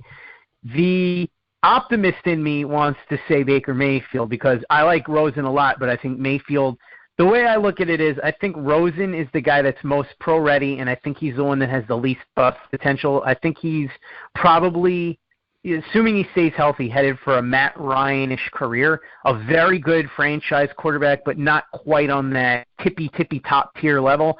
And I think Mayfield and Darnold both have a better chance to get to that level. Now, the downside to that is obviously I think Rosen's the safer guy because I think the other two have issues that might make them more likely to not do as well. But all of this said, I'm going to – and again, there's really no way to know what they're thinking, but I'm going to say Rosen ends up being the pick at 3 if the board falls this way. I just think that McCagnon is very risk-averse in a lot of ways. I know he traded up to number 3, but I think that if he's presented with 3 quarterbacks, I just find it hard to believe that as much as Allen seems to be the type of guy that he likes, it just seems tough for me to believe that he's going to mortgage his entire career on a guy that may not be ready to play for 2 years and who there's so many questions about. And Mayfield, I think, has a higher ceiling than Rosen, and I personally think he's going to end up being better than Rosen. But I don't know. I just feel like especially I don't agree with that. Well, listen, you can agree or disagree. That's what makes the world go around. As far as ceiling goes, I don't know if that's as far as ceiling goes. I mean, yeah, none of us know he's going to be best. I mean, yeah. No, I mean, I think Mayfield has the higher. Personally, I think he's the higher ceiling. But I think that what's that based on is my question. Well, I mean, first of all, the analytics are on his side. He scores higher on the analytics than any of the 3 quarterbacks. I mean, obviously, Allen's not even in the discussion there because, as we discussed on the show. Go ahead. Yeah, I know I'm cutting you off here, and I understand that. Go ahead. And I'll be happy if the Jets draft Mayfield at 3. I'm not going to be upset. But as far as the analytics go, he is playing in a Big 12 offense, a Big 10 offense. Or it's a Big 12. Okay, whatever. Did you read the SI article? It goes into a lot more than just that. There's different. I understand there's reads. Yeah. Scott, I've watched play. I know he's going through reads. I understand he's making. No, I know. I'm just explaining the analytics. I know. I understand it. I understand. Sure. I understand why the analytics are on his side, but I'm just going to say, I think as far as ceiling goes, Rosen has. I mean, if we're going to go as far as ceiling goes, Allen has the highest ceiling. I just think he's not going to hit it. I think he's the farthest. No. I'm saying between Mayfield and Rosen, I think Mayfield has a higher ceiling. Personally, I think that Mayfield, if everything goes according to what we, let's put it this way. If everything goes smoothly for him and he hits the absolute peak of what he can be, I think that he could. My thing is, I think Rosen is probably as good as he's going to be, which is not a bad thing, by the way, because he's very good. I just think that he's like I said, a Matt Ryan, where he'll come in day one, be very good, and I think that he'll have a very good career. And I think that he could potentially be, if he stays healthy, if the Jets picked him, the best quarterback the Jets have ever had because, again, Namath, for as much as I love Namath, he really didn't have that many elite years because of the knees and all that. So if he has a 10 or 15-year career where he's really, really good, he would end up being the best quarterback in Jet history. And I think you could certainly build a Super Bowl team. I mean, we saw it with Ryan. He was, a quarter away from winning the Super Bowl. There's no reason that you can't. I'm just saying I think that if everything goes well for me, well, I don't know that it was that. I think that it was just that Tom Brady happens to be the greatest quarterback who ever lived is part of it. But the thing I'm saying, okay. Who's number 1, Kyle? Aaron Rodgers. Oh, my God. Okay, whatever. Look, I don't care. That was just the worst. He keeps making that take. Hold on, Scott. I know you have momentum right now, Kyle. No, go ahead. Tom Brady, as a Jets fan, and as somebody who I despise Tom Brady with every fiber in my being, but Tom Brady. Yeah, I don't. I love Tom Brady. Tom Brady's the GOAT. You can maybe argue that Aaron Rodgers has better, attributes or something, but Aaron Rodgers won 1 Super Bowl, been to 1 Super Bowl. Okay, but it goes off GOAT status, legendary. Michael Jordan is the GOAT. LeBron James is the better basketball player. I agree with that. But LeBron James hasn't missed an NBA Finals since 2010. Aaron Rodgers went to 1 Super Bowl in 2010. Well, Hasn't been back since. Here's where I'll come in. Here's where I'll come in somewhere in the middle. I think you could make the case that Aaron Rodgers at his very best is better than Tom Brady at his very best, but Tom Brady is at his very best more than Aaron Rodgers is, I think, and there's injury considerations and all that. And look, whatever. This made me laugh because I remember arguing Brady or Peyton Manning a few years ago, and my friend was all like, "Oh, Brady's definitely better." I'm like, "All right, look, if you want to make the case that Brady is better than Manning, I mean, it's really like arguing who's better, LeBron or Michael Jordan. Either way, you're talking about one of the 2 or 3 best in the history of the sport. So it's not really – so if you want to argue Aaron Rodgers, it's fine. I mean, I think Brady's the best, but whatever. It's not really that – it's not like you're arguing to me that, trying to think of an example of like a really good quarterback. Like, it's not like you're trying to tell me Dan Fouts is better than Tom Brady. And Dan Fouts is a Hall of Fame quarterback, by the way. But either way, the thing that I'm saying with Rosen is that I think all things equal, I think Mayfield has an extra gear. I think there's certain things, the way that he can keep plays alive. There are certain things that I like his game. I know there were a lot of air raids and so on and so forth, and that he played in a more wide open offense, but this is where I'm talking about ceiling. And this is why I'm saying that Rosen has, I agree with you that he has the highest floor. I think he has the least chance to bust. I think barring the concussions, which to me are a worry, because if he has a couple of those, he could have a shortened career. I think that he's a guy that could be that Matt Ryan type quarterback for 10 to 15 years, which, don't get me wrong, I would absolutely love. And like you said, Ben, with Mayfield in reverse, I'd be very happy with Rosen at number 3. I'm not going to cry about it. I prefer Mayfield, but I'm not going to be upset if they get Rosen. I think, so I think basically we both – I've said this with many people. I forget who it was that said this at the beginning of the season. It might have even been Joe Caporoso. But, like, if the Jets go into May and they don't have Cousins, Darnold, Rosen, or Mayfield on the roster, then something went really wrong. So if they get one of those 4, and obviously Cousins is out of the picture now, fine. But I think that they'll end up picking Rosen. What about Cousins? I'm not. You sound a little angry. You like an ex-girlfriend. That kid can. I can't say exactly what I want to say about that kid, but let's just. No, I mean I'm saying they're not. They're clearly not getting Cousins. So fine, move on. It's one of the other 3. So I just think Rosen makes a lot of sense because of the 3 quarterbacks. He's the safest one. I think they might look at Mayfield and they might think, oh, he's too short, or they're worried about the DUI or whatever. And Rosen, I guess you could. DUI. Who, Mayfield? Yeah, he had public intoxication. Look, as far as oh yeah, whatever. I'm sorry, whatever. So you knew what I meant. I understand. Eli Manning also had a public intoxication or some sort of.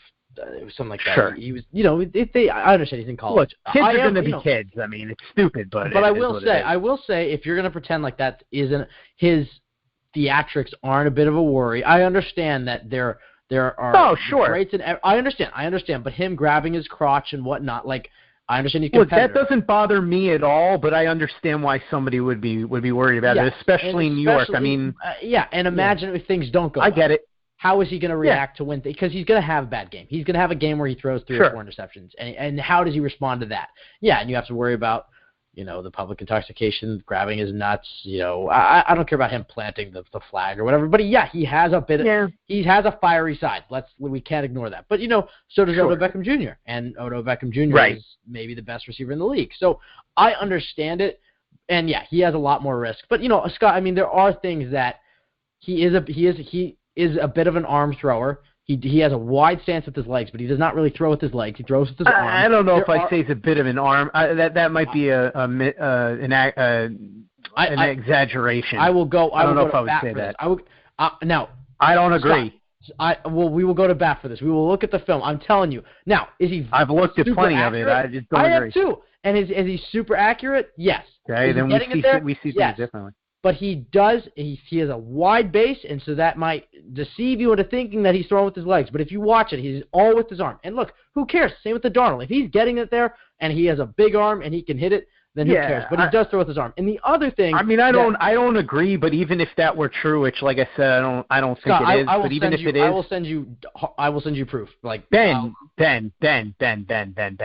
I've seen the same footage you have, dude. We just have different takes on it. But my point is, even if I did think that was true, and I don't, so what? Like you said, whatever works. I mean, look, Phillip Rivers throws like.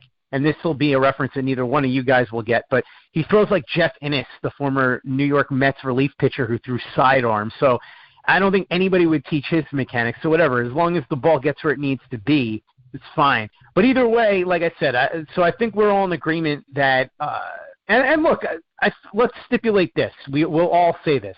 We're guessing because we have no idea what Mike Maccagnan, who he actually likes best. We don't have any clue.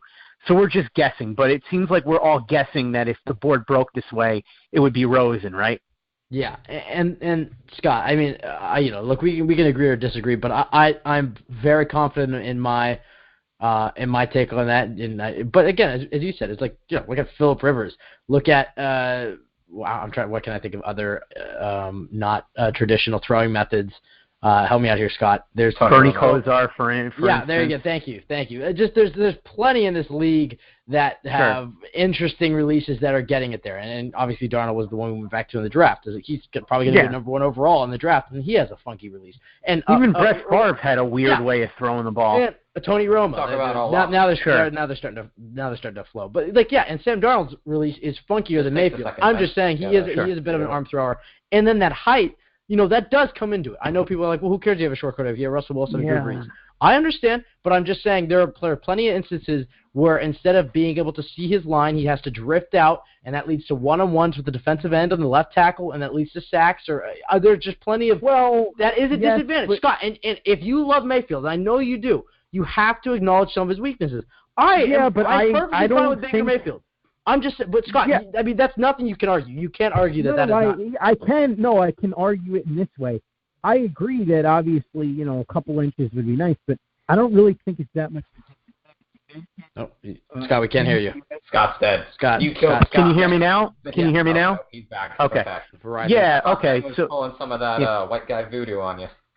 Could be. Yeah, I don't know. Yeah. But no, so he's 6'1", so he's a little bit taller than Brees and Wilson. He's a little bit short. He's the same size as Tyrod. He's a little bit shorter than Dalton, Jimmy G, Aaron Rodgers. Tyrod too. I'm just saying. Jimmy GQ. But with shorter quarterbacks. No. I get it. No, Ben. Let me finish what I'm saying. I get what you're saying. What my point is, when you're talking about when he gets fleshed out like that, the weakness isn't really that he's in the one-on-ones and leads to sacks. What leads to sacks is that, and this is a weakness of his. I just think you're looking at it wrong. The weakness isn't that it's the one-on-ones. It's that sometimes Baker Mayfield doesn't know when to quit. So he'll get out there and he'll keep those plays alive, and then he just sometimes it's just throw the ball away, dude, and he'll try to make something happen, and it'll lead to a sack or an interception. So that's something he definitely has to correct, but I don't know that necessarily has as much to do with his height as it does with his own bravado and overconfidence sometimes, and that's something that and that's one thing that he definitely has to, do something about at the pro level. So but I think that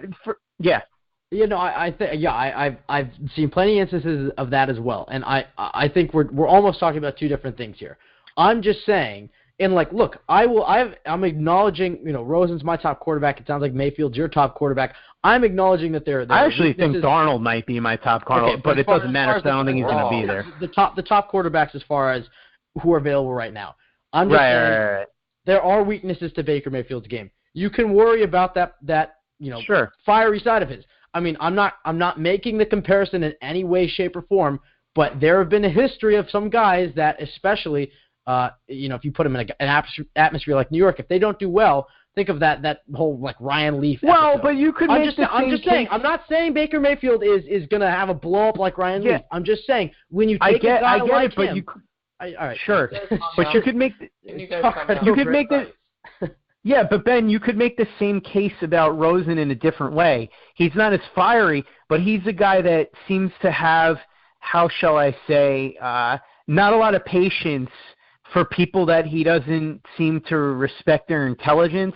So what do you think is going to happen when he has a bad game and he's constantly getting picked on by these reporters who, let's be honest, he's going to probably look down on and think he's smarter than. So there's potential for that as well, for Rosen to say something that's going to get taken the wrong way. He's a guy that rubs people. I understand that. I personally don't care. I think he's going to be fine. I'm just saying you can poke holes in any of these guys. I would be happy with any of them, and I think we're kind of arguing over nothing really, because I think we would all. All I'm saying is I think Rosen is the best quarterback of these guys right now. I think if I had to bet who will be the best one down the line, it would probably be Darnold and Mayfield, as long as they don't get into, well, with Mayfield especially, as long as he doesn't get into trouble and as long as Darnold gets the right coaching. But I think that either way, Rosen is going to be a very, very good quarterback, barring injury. So what I'm coming back to is there's no point for us to argue over this. I think we both agree that all three of these guys are more than likely going to be very good quarterbacks. The last 30 minutes on it. It wasn't 30 minutes, but okay. My point is that I think we all agree that they're going to be good quarterbacks. The Jets will be happy with them. All of them have some weaknesses. I think Rosen's weaknesses are a little bit different than Mayfield. They have a little bit more to do with personality and with health. But whatever. My only point with Mayfield is that I think that he has the chance to be better than Rosen because he has certain electric. Dan Orlovsky explained it this way, and I think it's a good way to look at it. I think Mayfield is much more creative in the pocket than Rosen, so it leads to potential for a lot more.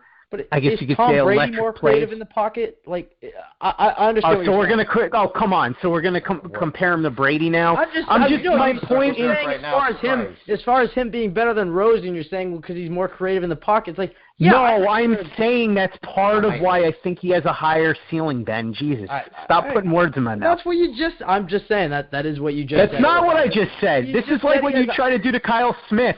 What did I ever do to Kyle Smith? with that Buster Screen stuff. Bro, oh my God. Kill him. Listen, Ben. At no point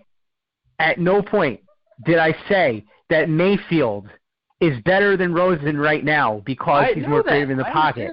I said that's part of why I think he has a higher ceiling. That's it. That's all I said. Oh my. Wow. That's all I said. I understand what you said. We're confused. Well, then why are you trying to say I didn't say that? I said something else. You argued everything I said, so then you said something, and my combat to that is somebody doesn't need to be creative in the pocket for them to have a higher ceiling. I understand that was one part of why Mayfield is better. I understand that, but you take that. I didn't say it's why he's better. I said it's why I think he has a higher ceiling. Yeah, I got the higher ceiling part. I understand it's part of why he has a higher ceiling. I was just you combated some of my weaknesses points, and so I was throwing it back. No, I get it, but I'm just saying. I don't think. All right, it's agree to disagree on this part. No, I hear you, man. The only objection I had, I didn't object to you arguing the point. I just objected to you saying that I said something that I didn't say. That's all. Ben, you just lost that pathetically. Yeah, Kyle, real body. In fairness, Kyle, you would say if Ben like beat me over the head with a club, you would say that I won because you just hate also, Ben. Kyle, I don't know where Kyle got this whole body bagger image. Kyle has the worst freaking comebacks I've ever seen in anybody in my like. He has no comebacks, no insults. Kyle is literally just a 12-year-old.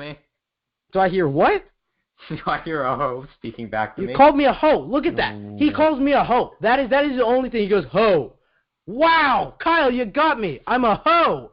Oh no, that rhymed. Very professional right now. Jesus, to be fair, I did hear that Ben is available for the right price for the prom. That girls could potentially put in a bid. So you might be at least a high level hoe, Ben. Yeah, Ben, you're not cheap. I get girls for free, Scott. I don't know what you're talking about. Anyways, let's just. No, I'm saying girls are paying you. That's a compliment, Ben. All right. Thank you.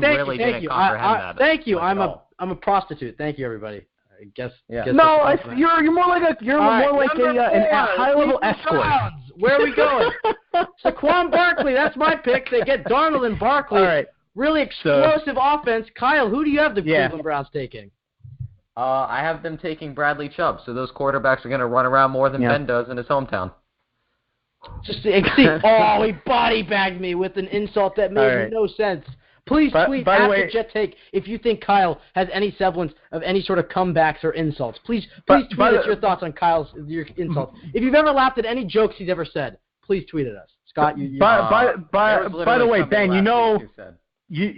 Ben, I love you, so I hope you didn't take the argument we just had the wrong way at all. We were all good until you mentioned Kyle Smith. Of course you did, Scott. No, we're fine. You threw in Kyle Smith and I are buddies. Ben, They'll be out with my documentary. No, I'm just saying, you and I are buddies too, but I'm saying with the Kyle Smith thing is when you said that he said something about Buster Screen that he never said. So that's why I brought that up, because you were saying something that I said, claiming that I said something that I never said. That's all. I wasn't saying. I wasn't using. I can listen. I wasn't saying that was your only argument. I was just saying that was one. We repeated the same thing. I was saying that was obviously one of your reasons as to why you had a higher ceiling, and my point was I don't even think that's as big of a reason as you think it is. That was all I was saying. No. Anyways, whatever. It's in the past. I also said it was one of the reasons. But anyway, it doesn't matter. Point is, at number 4, if the I didn't say it was the sole reason, but the 4th pick here, assuming the board breaks this way, I think that I would agree with Kyle. If you're Cleveland, you have to take Chubb. If you're not trade, I think they'll probably trade out of this spot to a team that needs a quarterback. But if they don't, and that's how we're playing this, they're going to take Chubb. Man, think about this. If you have Chubb and Myles Garrett, and now you have Sam Darnold back there, and you just added Landry, and what if they make an aggressive move to land Odell Beckham Jr.? I mean, all of a sudden, watch out for the Browns. Those quarterbacks are going to be running for their lives. I will say this, though. I don't understand where people are coming from when they're saying that Bradley Chubb is better than Myles Garrett. I don't see that at all. So wrong. That's, to me, ridiculous. And B, whatever. I mean, even if he's better than Garrett, so add both of them, and then you got 2 studs. So I think, and this is from talking to Jeff Lloyd as well, I think that if they don't trade out, that would be the pick if he's on the board. So that's where I think they would go at 4. Yeah, I think, again, if we talked about running back being bad value in the top 5. If the Browns are smart, you go, if the board breaks where they can get Darnold, they get Chubb, they can open up the top of the second, get a guy like Michelle or Geis or whoever, that's looking pretty good. I think if Chubb is taken, I agree. I think they're going to trade. They're going to trade down. There's going to be a team trying to hop Denver, probably the Bills, trying to either land Mayfield or Allen, the way our board fell.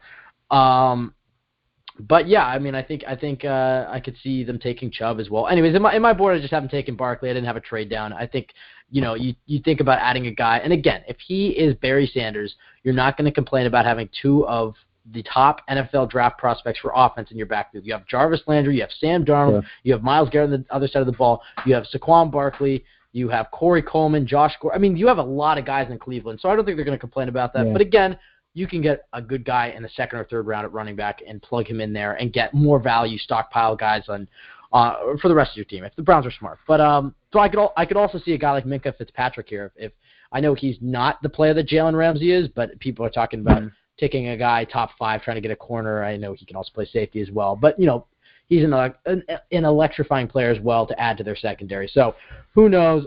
We'll go to pick number 5. And I have this is a bit of a surprise. I have the Denver Broncos taking Josh Allen. I don't know why. I just have this because John Elway's been pretty vocal that he thinks that Case Keenum is his guy, and a lot of people have him taking maybe Quentin Nelson or they could go Minkah Fitzpatrick. I don't know. And again, none of us here think that Josh Allen's worth a top 5 pick. That's probably my main reason for saying it's a bit of a surprise because I don't think he's worth it. But I think he'll go top 5 because they brought in Keenum. They're comfortable with Keenum starting for a year or 2, then Allen taking over. Allen just kind of seems like an Elway quarterback, and it's not just because they drafted Paxton Lynch 2 years ago. I just think Elway likes Allen, likes what he brings to the table, is in love with his potential. And I think Denver's actually a very good spot for Allen. I think as far as the spots that he could reasonably go to, as far as he's probably going to land somewhere in the top 10, 15, I think Denver is a very good spot for him.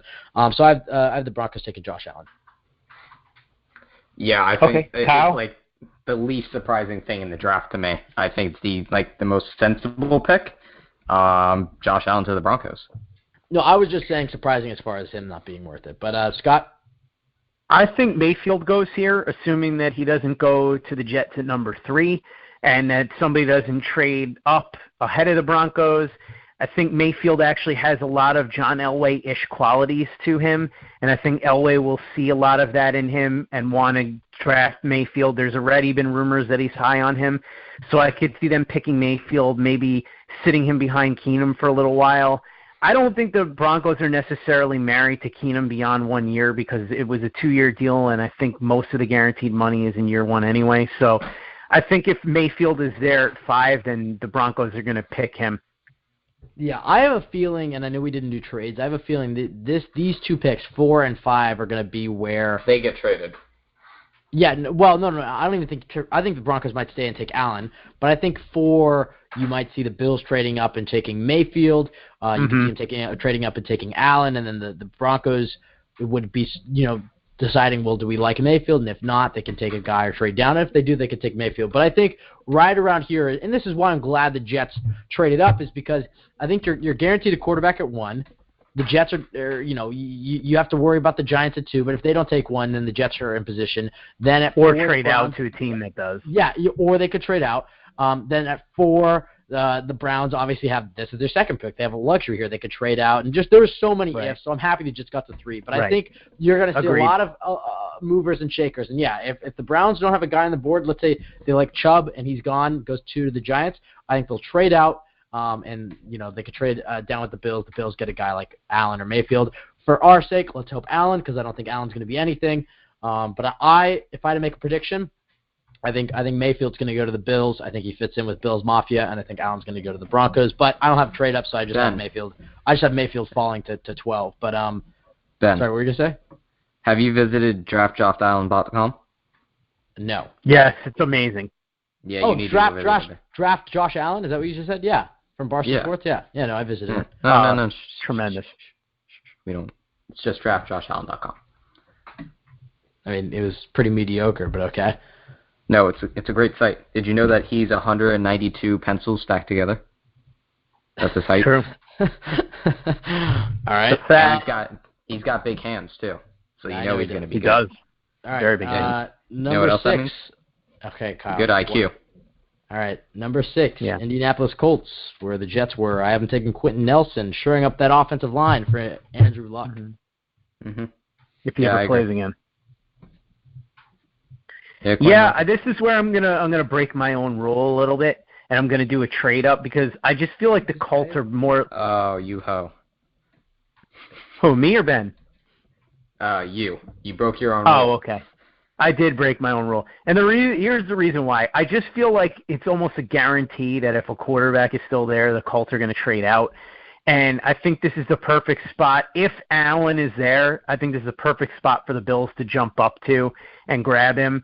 So I'm going to have the Bills trading up with the Colts and grabbing Allen at 6. Although, like you said, Ben, the Bills could trade up all the way to number 2. We have no idea. But just for the sake of this exercise, I'm going to have the Bills going up to 6 and grabbing Josh Allen.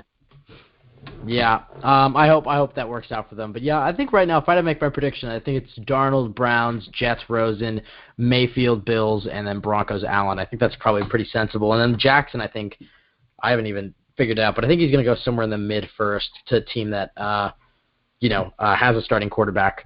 Maybe Arizona. Yeah, I could see him going to a place like Arizona. Exactly. Okay, let's keep moving. Number 7, and we're just getting out of the stuff that doesn't really relate to the Jets that much, but we'll finish out the top 10. Number 7, Tampa Bay Buccaneers. I have adding Denzel Ward, getting a corner, adding some beef to their secondary. I think he's a very good corner. I went back and forth between him, Minkah Fitzpatrick. I had Derwin James in there for a bit. I know he's a safety, but even just adding a guy to their secondary, Josh Jackson from Iowa. But I think Denzel Ward is the best fit for the Tampa Bay Buccaneers. Kyle, your pick? I'm going to go Minkah Fitzpatrick because they went Vernon Hargreaves pretty recently, 2 drafts ago now, I think. So I think they're going to go safety or a safety corner slot mix, a guy who you can move all over, diverse player. It could probably be your number 1 corner. It can be your starting safety. Can do whatever you want and still leave it open for Vernon Hargreaves to be serviceable on your team and not waste a high pick there. So I'm going to go Minkah Fitzpatrick. Yeah, Scott, do you have a pick for the Tampa Bay Buccaneers? Yeah, I'll say Denzel Ward. I think Ward is the one thing I can tell you from I have a friend who's a big Bucs fan, and I can't even begin to tell you how much he used to complain about that defense. And Denzel Ward at this point to me is the best defensive player on the board, given that if you're going to play Minkah Fitzpatrick at safety, and I think he could play either one, but if he's going to play at safety, I just think there's much more value in having a CB1 than a number one safety. And Ward is really the goods, man. I mean, he's a great athlete. He's got the size. He can cover. And, man, he can hit. So I think he would be a good fit for the Bucs at number 7 and really help that defense. Yeah, I agree as well. Number 8, I have the Bears taking Roquan Smith, the outside linebacker. Think he can, he's a tenacious outside linebacker and get after the quarterback. I think that's exactly what the Bears need. They really upgraded their offense this offseason in free agency and whatnot, and I think that, they got Mitch Trubisky last year. They kind of just focused on the offense last year. Their defense needs a lot of work. So I think they'll take Smith. Kyle? Yeah, I also have them taking Roquan Smith. I mean, they've basically addressed most of their offense from top to bottom. Running back, good position for them. Obviously, quarterback, wide receiver, O-line, tight end, all pretty much shored up. The back end with Kyle Fuller and a couple other guys back there. Adrian Amos, he had a solid season last year. And the defensive front is it's average, and I think the addition of Roquan Smith would really help. Playing with Leonard Floyd, that would really help him as well. So Roquan Smith makes sense there. Scott? I got Quentin Nelson going to the Bears here just because I think it's going to be a BPA type of deal. I think he's just going to be too good for them not to take, and especially with a young quarterback and Mitch Trubisky back there, adding Nelson will be a really nice piece for them. And like I said, I think he's just going to be so highly graded on their board at this point that I don't see them passing him up. So I think that's where he goes. Yeah, all right, number 9, the 49ers. I have the 49ers get an absolute steal here. Minkah Fitzpatrick, they get to pair him with Richard Sherman, and as Kyle talked about, the versatility of Fitzpatrick's really his best attribute. He can play safety, he can play corner, he can play nickel. I mean, he can move them all around. Very, very, very good secondary player. I think the 49ers would be very lucky to add him to their defense. And, they ended up last year on a bit of a hot streak. If they hadn't, they'd probably be picking top 3 or top 4 if they hadn't if they kept with C.J. Beathard. But I think Fitzpatrick third. What? C.J. Beathard. So you got tremendous jokes, guys. Kyle Fahey, guys, to be a real comedian. Yeah, but Kyle, I love you, buddy, but that wasn't your best work. Yeah, and I just think that's a very common Twitter joke. Yeah, but it just doesn't work on the podcast. Anyways, I think neither do you. All right. I think Fitzpatrick is the best player available. I got you there. I didn't even hear what you said, but okay. Scott enjoyed it. All right. Anyway, Scott, I just love the fact that you guys can't stop sniping at each other. It's too much, man. You guys are the best. Ben puts on body armor, and I just always aim for the head. He doesn't get it. Okay, so at number 9, I expect you to aim for the head. It's a great line from Ben. Curry. You got Minkah Fitzpatrick going 9. What do you think, Kyle? I have Tremaine Edwards going number 9. They've recently lost a lot of linebackers, and I think at the ripe age of 19, I think he'll be 20 going into the season. Correct me if I'm wrong. I don't know if anybody knows his birthday. But young, athletic linebacker, you can really play him wherever you want. Fits every scheme. He's exactly what you look for in today's NFL, and he is the definition of young. And I think he'll have a tremendous career. So that's a steal for San Fran at number 9.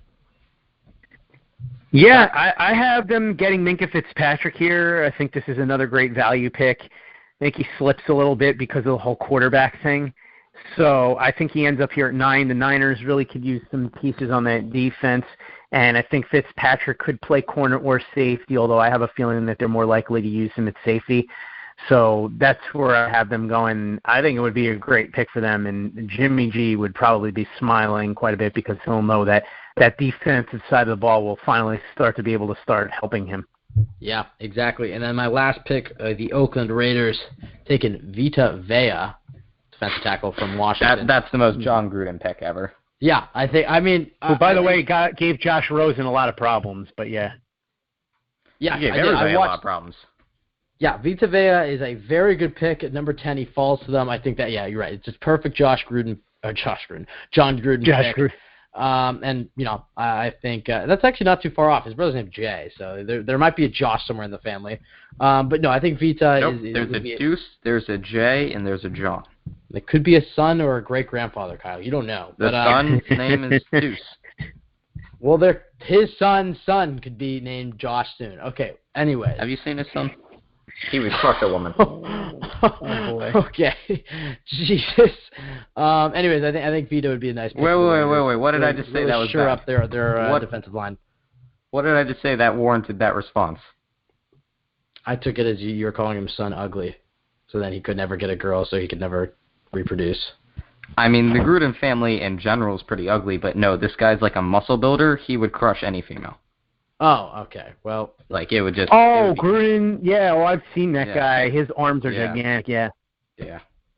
That dude's huge. All right, Scott, your pick, or actually, it's Kyle. Kyle, your pick for the Raiders. I'm going Denzel Ward. Oakland's got some pretty trash corners, if I'm being honest, and Denzel Ward is my number one corner. Who did they take? They took Gary Conley, right? Yep, they're pairing him up with the other OSU alum.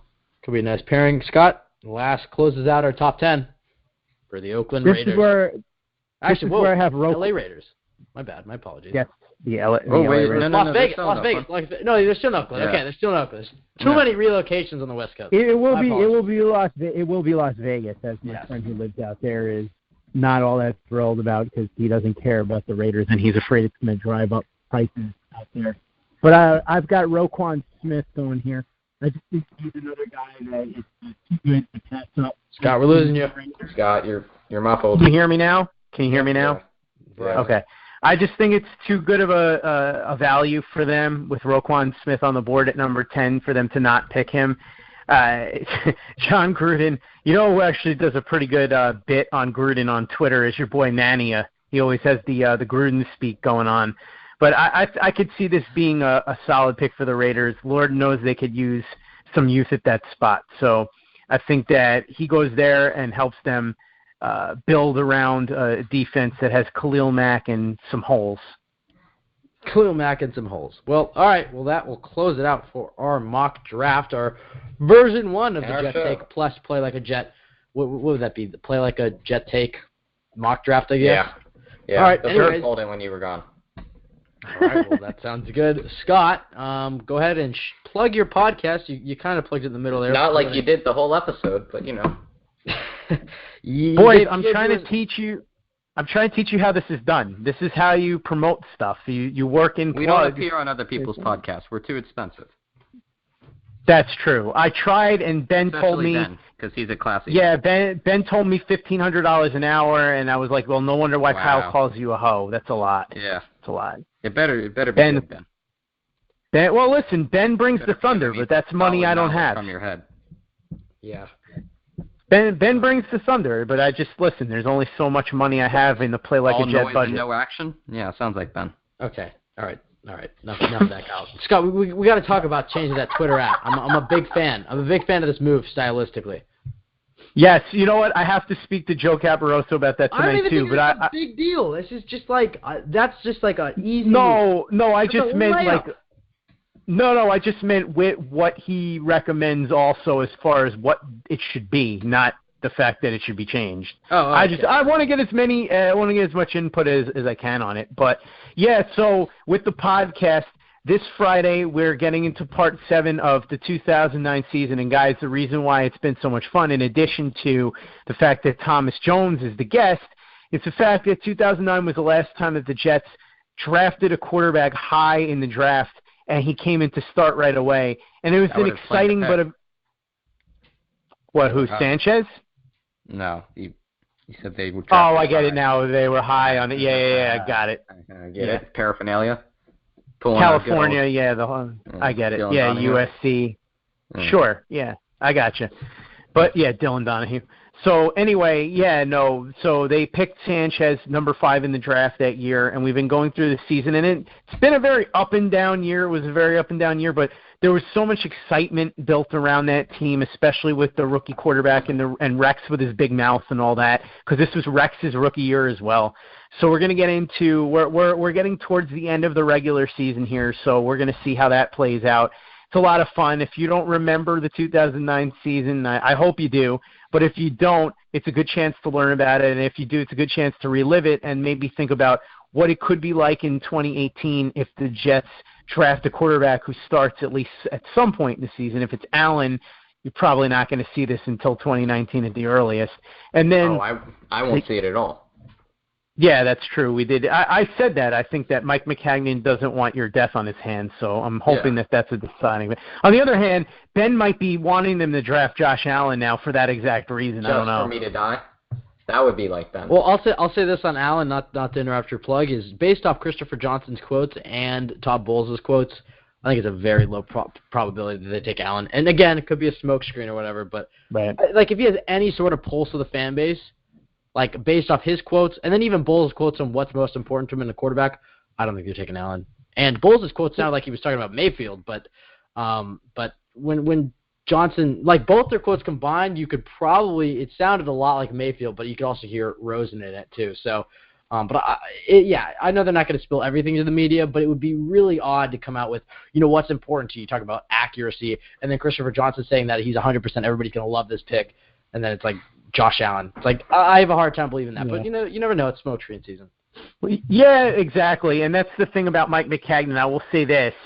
I talk to a lot of people who are around the team on a daily basis, and the one thing that they are all very consistent in saying is anybody that tells you that they know something is probably not being on the level. So Maccagnan has kept that stuff on lockdown. In fact, there's a perfect example of this, guys. As you know, they made that trade after having discussed it for days, and no one had any idea what was going on. On Saturday when it happened, we were all stunned, but it had been discussed for days, and nobody in the media had any idea what was going on. So that gives you an idea. Right. That's what I'm saying. It had been talked about. Yeah, exactly. So and no Indianapolis media. Well, no, nobody knew about it at all until the news broke, and then Ballard came out and started talking about it. But and plus, remember, we didn't know about Tremaine Johnson, and then all of a sudden, out of nowhere, it was, the Jets signed Tremaine Johnson. It wasn't like, he's coming in for a visit, or they're talking to him or something. So they've been very tight-lipped, so we don't really know for sure what's going on.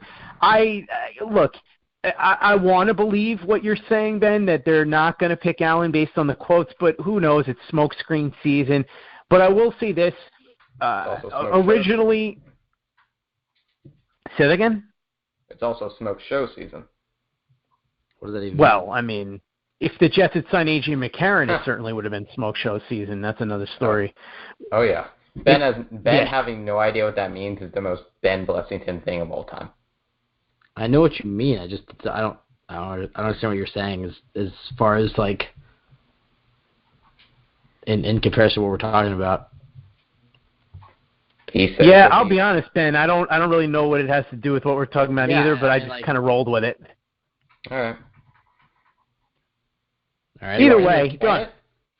Yeah. No. So either way, realistically, Lamar Jackson and Mason Rudolph, who might have been a consideration at some point, are not now, more than likely. I mean, barring something crazy. So for every Tuesday, which we started this Tuesday, we're taking an in-depth look at the 4 quarterbacks that the Jets could potentially pick at number 3. The first one was Josh Allen, which he's, of course, the most polarizing. And we had Mark Schofield and Dan Orlovsky to talk about his film and break down the intricacies of the quarterback position. Jim Coburn came on to talk about the analytics. And, Ben, as you talked about, if you want to talk to a data guy, Josh Allen's not even in the discussion. Just a quick thing on this. So that it goes 1 to 100, the analytics, right? It gets scored on a 1 to 100. 90 and above is typically considered all-pro. 80 and above is considered Pro Bowl threshold. And anything below that would be, somebody. So there have been a couple of guys, like Michael Vick was just under the 80 threshold, and he did pretty well at a 76. And Drew Bledsoe was a 68, and he had a pretty good career. And there have been a couple of guys that have done well. The guy who made the Pro Bowl with the lowest score to date was Matt Hasselbeck with a 49. On a 1 to 100 scale, Josh Allen scores a 26. So let's just say the data doesn't love Josh Allen, and that was part of what we talked about. We also had Robert Gagliardi from the Laramie Boomerang, who covered Allen every single day on, to talk about the ins and outs of Allen as a person, the story that the national media missed. And what I keep saying is I don't understand why the national media people and even the people like in New York media who want to know about these quarterbacks are not talking to these guys, because they have a lot more to tell than some guy in an ESPN studio really knows. The guy that covers Josh Allen every day for 2.5 years, he can tell you a lot of stories that you won't hear anywhere else. So including, for instance, that Josh Allen was going to declare for the draft and then woke up in the morning with a cold sweat last year and decided at the last second that he was going to stay at Wyoming because he felt like it was his destiny to try and lead them to a bowl game that he ended up not leading them to. But that's another story. I heard that. Yeah, I watched. There was like a video on that, like the Wyoming team put out about, like, he was like, I'm destined to lead this team. And it's just like the worst team ever. Right. But whatever. Exactly. But anyway, so with Allen, we took a comprehensive look at him, because the idea, guys, is that the three of us are nerds when it comes to watching film and all that stuff, and we've watched a lot of this and we've read a lot of the analytics and everything, but still, it's a matter of understanding it and getting other perspectives. And there are plenty of people that haven't had the time to watch the amount of film that some others have. And I wanted to paint a complete picture of these guys so that when the draft comes up, everybody really has a thorough idea of what these guys can and can't do, right? So Allen was the first guy. And then this week, we're going to talk to the same three guys, Schofield, Orlovsky, and Jim Coburn, about the film and the quarterback position and the analytics, and they're going to give their take on Josh Rosen. As I said, I had everybody vote on it, and Rosen narrowly beat out Mayfield, so Mayfield will be the next one in the pile to go through.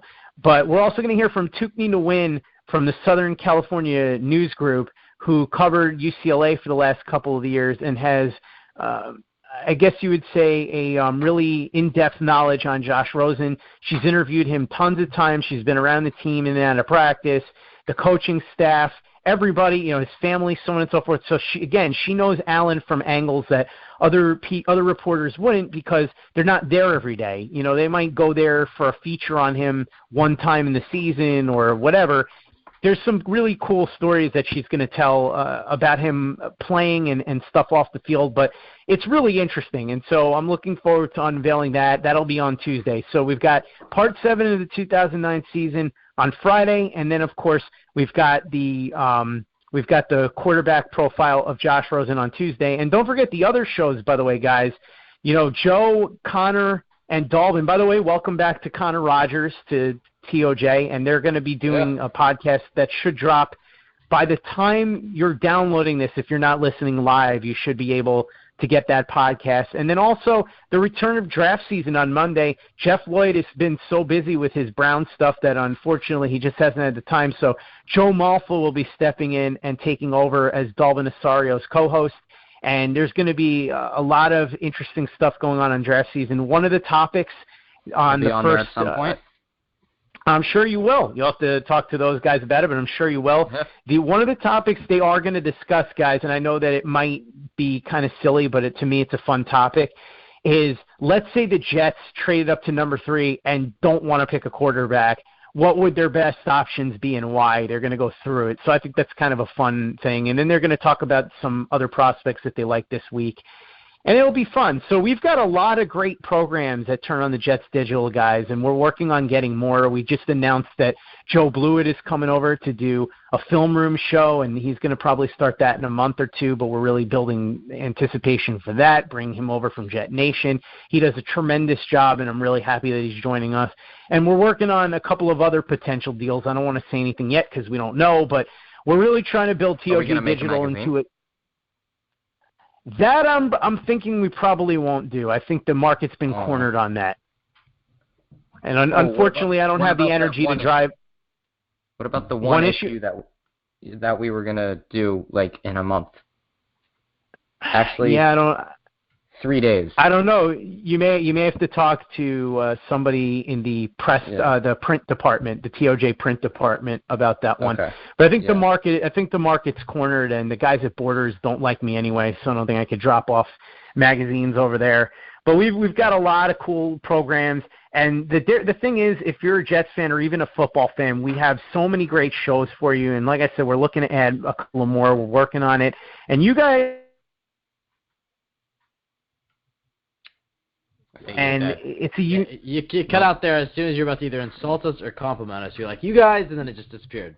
No. Oh, sorry, must be my phone. No, I said you guys provide a unique and valuable niche because you're live, you're wiry, you're fiery. You guys have that dynamic between the two of you, and you've got the ability to take calls so people can call in and sound off. So it's kind of our sports talk radio show of TOJ, if that makes any sense. And I'm glad you guys are along for the ride. I'm glad everybody's along for the ride, and I'm really looking forward to helping to add even more content. And I think that it's going to be a lot of fun for all of us involved. So, Kyle, I know you said you don't go on other people's podcasts. I hope you change that. And Ben, I know you're super expensive, but hopefully we can work out a payment plan to get you on one of these podcasts. I shouldn't say I'm always available because I guess I have a charge, as you said. But I'm totally down for that. Kyle's a bit exclusive, I guess. Yeah, Kyle's super busy. I don't let everybody in, Ben. Well, to be fair, Kyle doesn't read or listen to anything I do, so I don't even bother. I don't think Kyle. No. Kyle can't read, no. so it's fine. Okay, that was because Ben and I'll have really nice conversations. He'll be like, "Hey, I listened to Play Like a Jet this week. It was really good." And I'll be like, "Yeah, I heard the Jet take, whatever." But Kyle never, not once. I'm 100% sure he's never listened to my show, so I don't even bother asking. Okay. To clarify, I have never listened to your show, Draft SZN, the Turn on the Jets podcast. Wow. Well, you're about as good. You're about as good of a teammate as Muhammad Wilkerson, Kyle. Thanks a lot. I mean, I have the big contract too. It's true, but I will say this: you're nowhere near as lazy when it comes to performance as Muhammad Wilkerson. It's just that maybe you should. I don't do extra though. Like, I'm not volunteering in the community. That's true. You're like the guy who does his job, comes home, provides for his family, but when they pass around the collection plate at church, you're like, I've done enough. No. If you think I'm going to church, you're mistaken. I was making an analogy, but okay. No. I think it's time to wrap up this podcast. Scott, it is always a pleasure. To have Ben, you for real, show. man, you know I love talking to you boys, and Ben especially. I can't say to Kyle that I appreciate his support because I know he doesn't support me or any of the other podcasts on the channel. I like it. Ben, thank you. Retweet everything. So. That's true, you do. I'll give you that. But Ben, I appreciate your support, and also I want to commend you on something real quick. You've done a great job on social media building the Jet Take brand. So great job on that, Ben. Has. Thank you. He's done a great job. All right, I'm feeling better now. My confidence is a little low after I was yelled at, but you know what? Don't let it go. Ben, I'm feeling Ben, good. No, I'm just kidding, Scott. Scott, that's what I love. We can go to a place where we're talking about, where we're arguing or whatever. But at the end of the day, we're both Jets fans and we're both good. We're good pals. So Scott, it is always a pleasure to have you on the show. Thank you, Ben. And as I always tell you.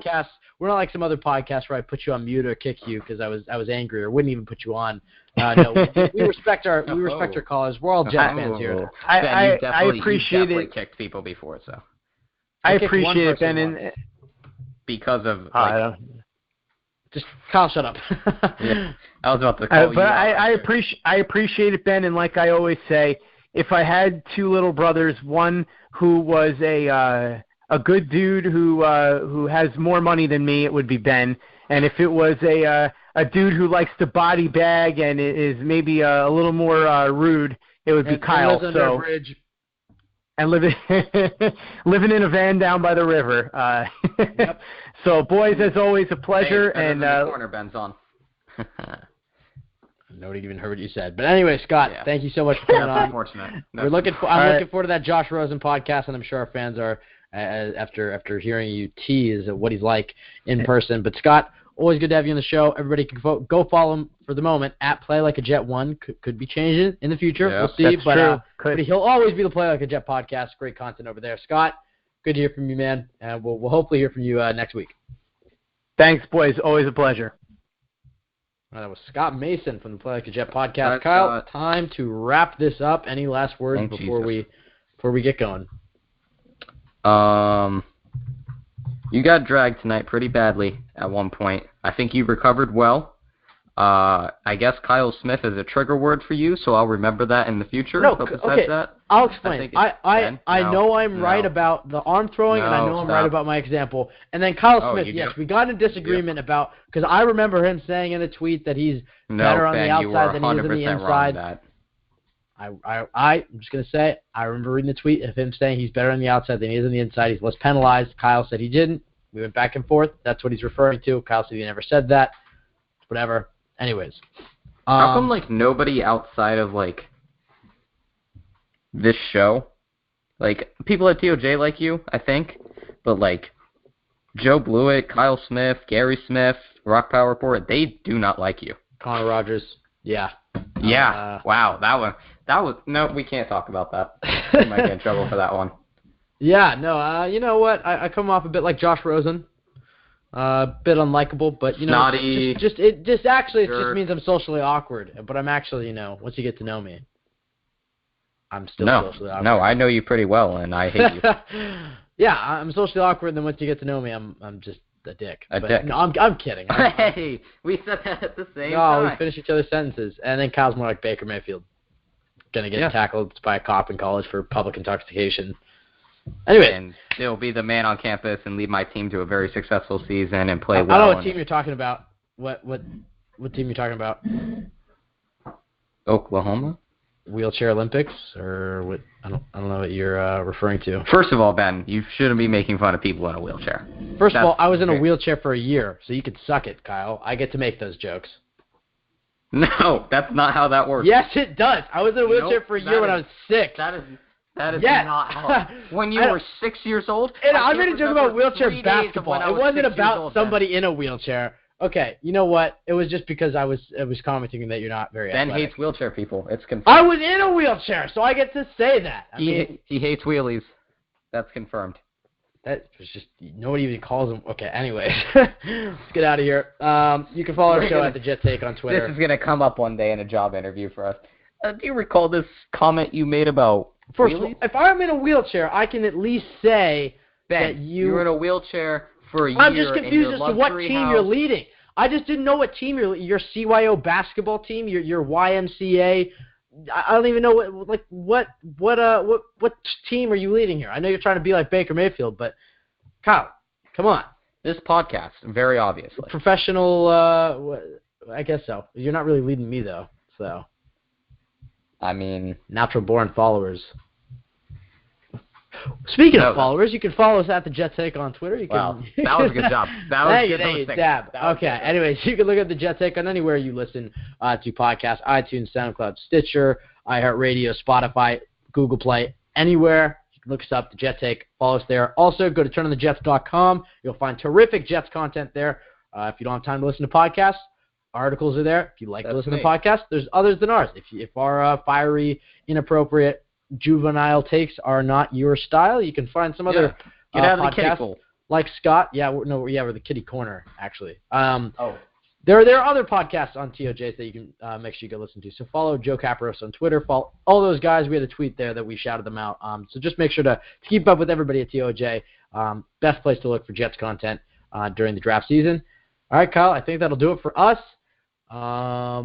That will leave you with the best chant in the National Football League. I hope you guys have an awesome week. Let's hope the Jets make some more smart moves and hope they do not draft Josh Allen. We will talk to you guys next week. Thank you so much for your love and support.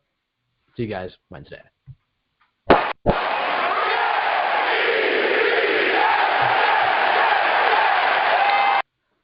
$5 for a good time and any hot take you want. Okay, all right, enough of that.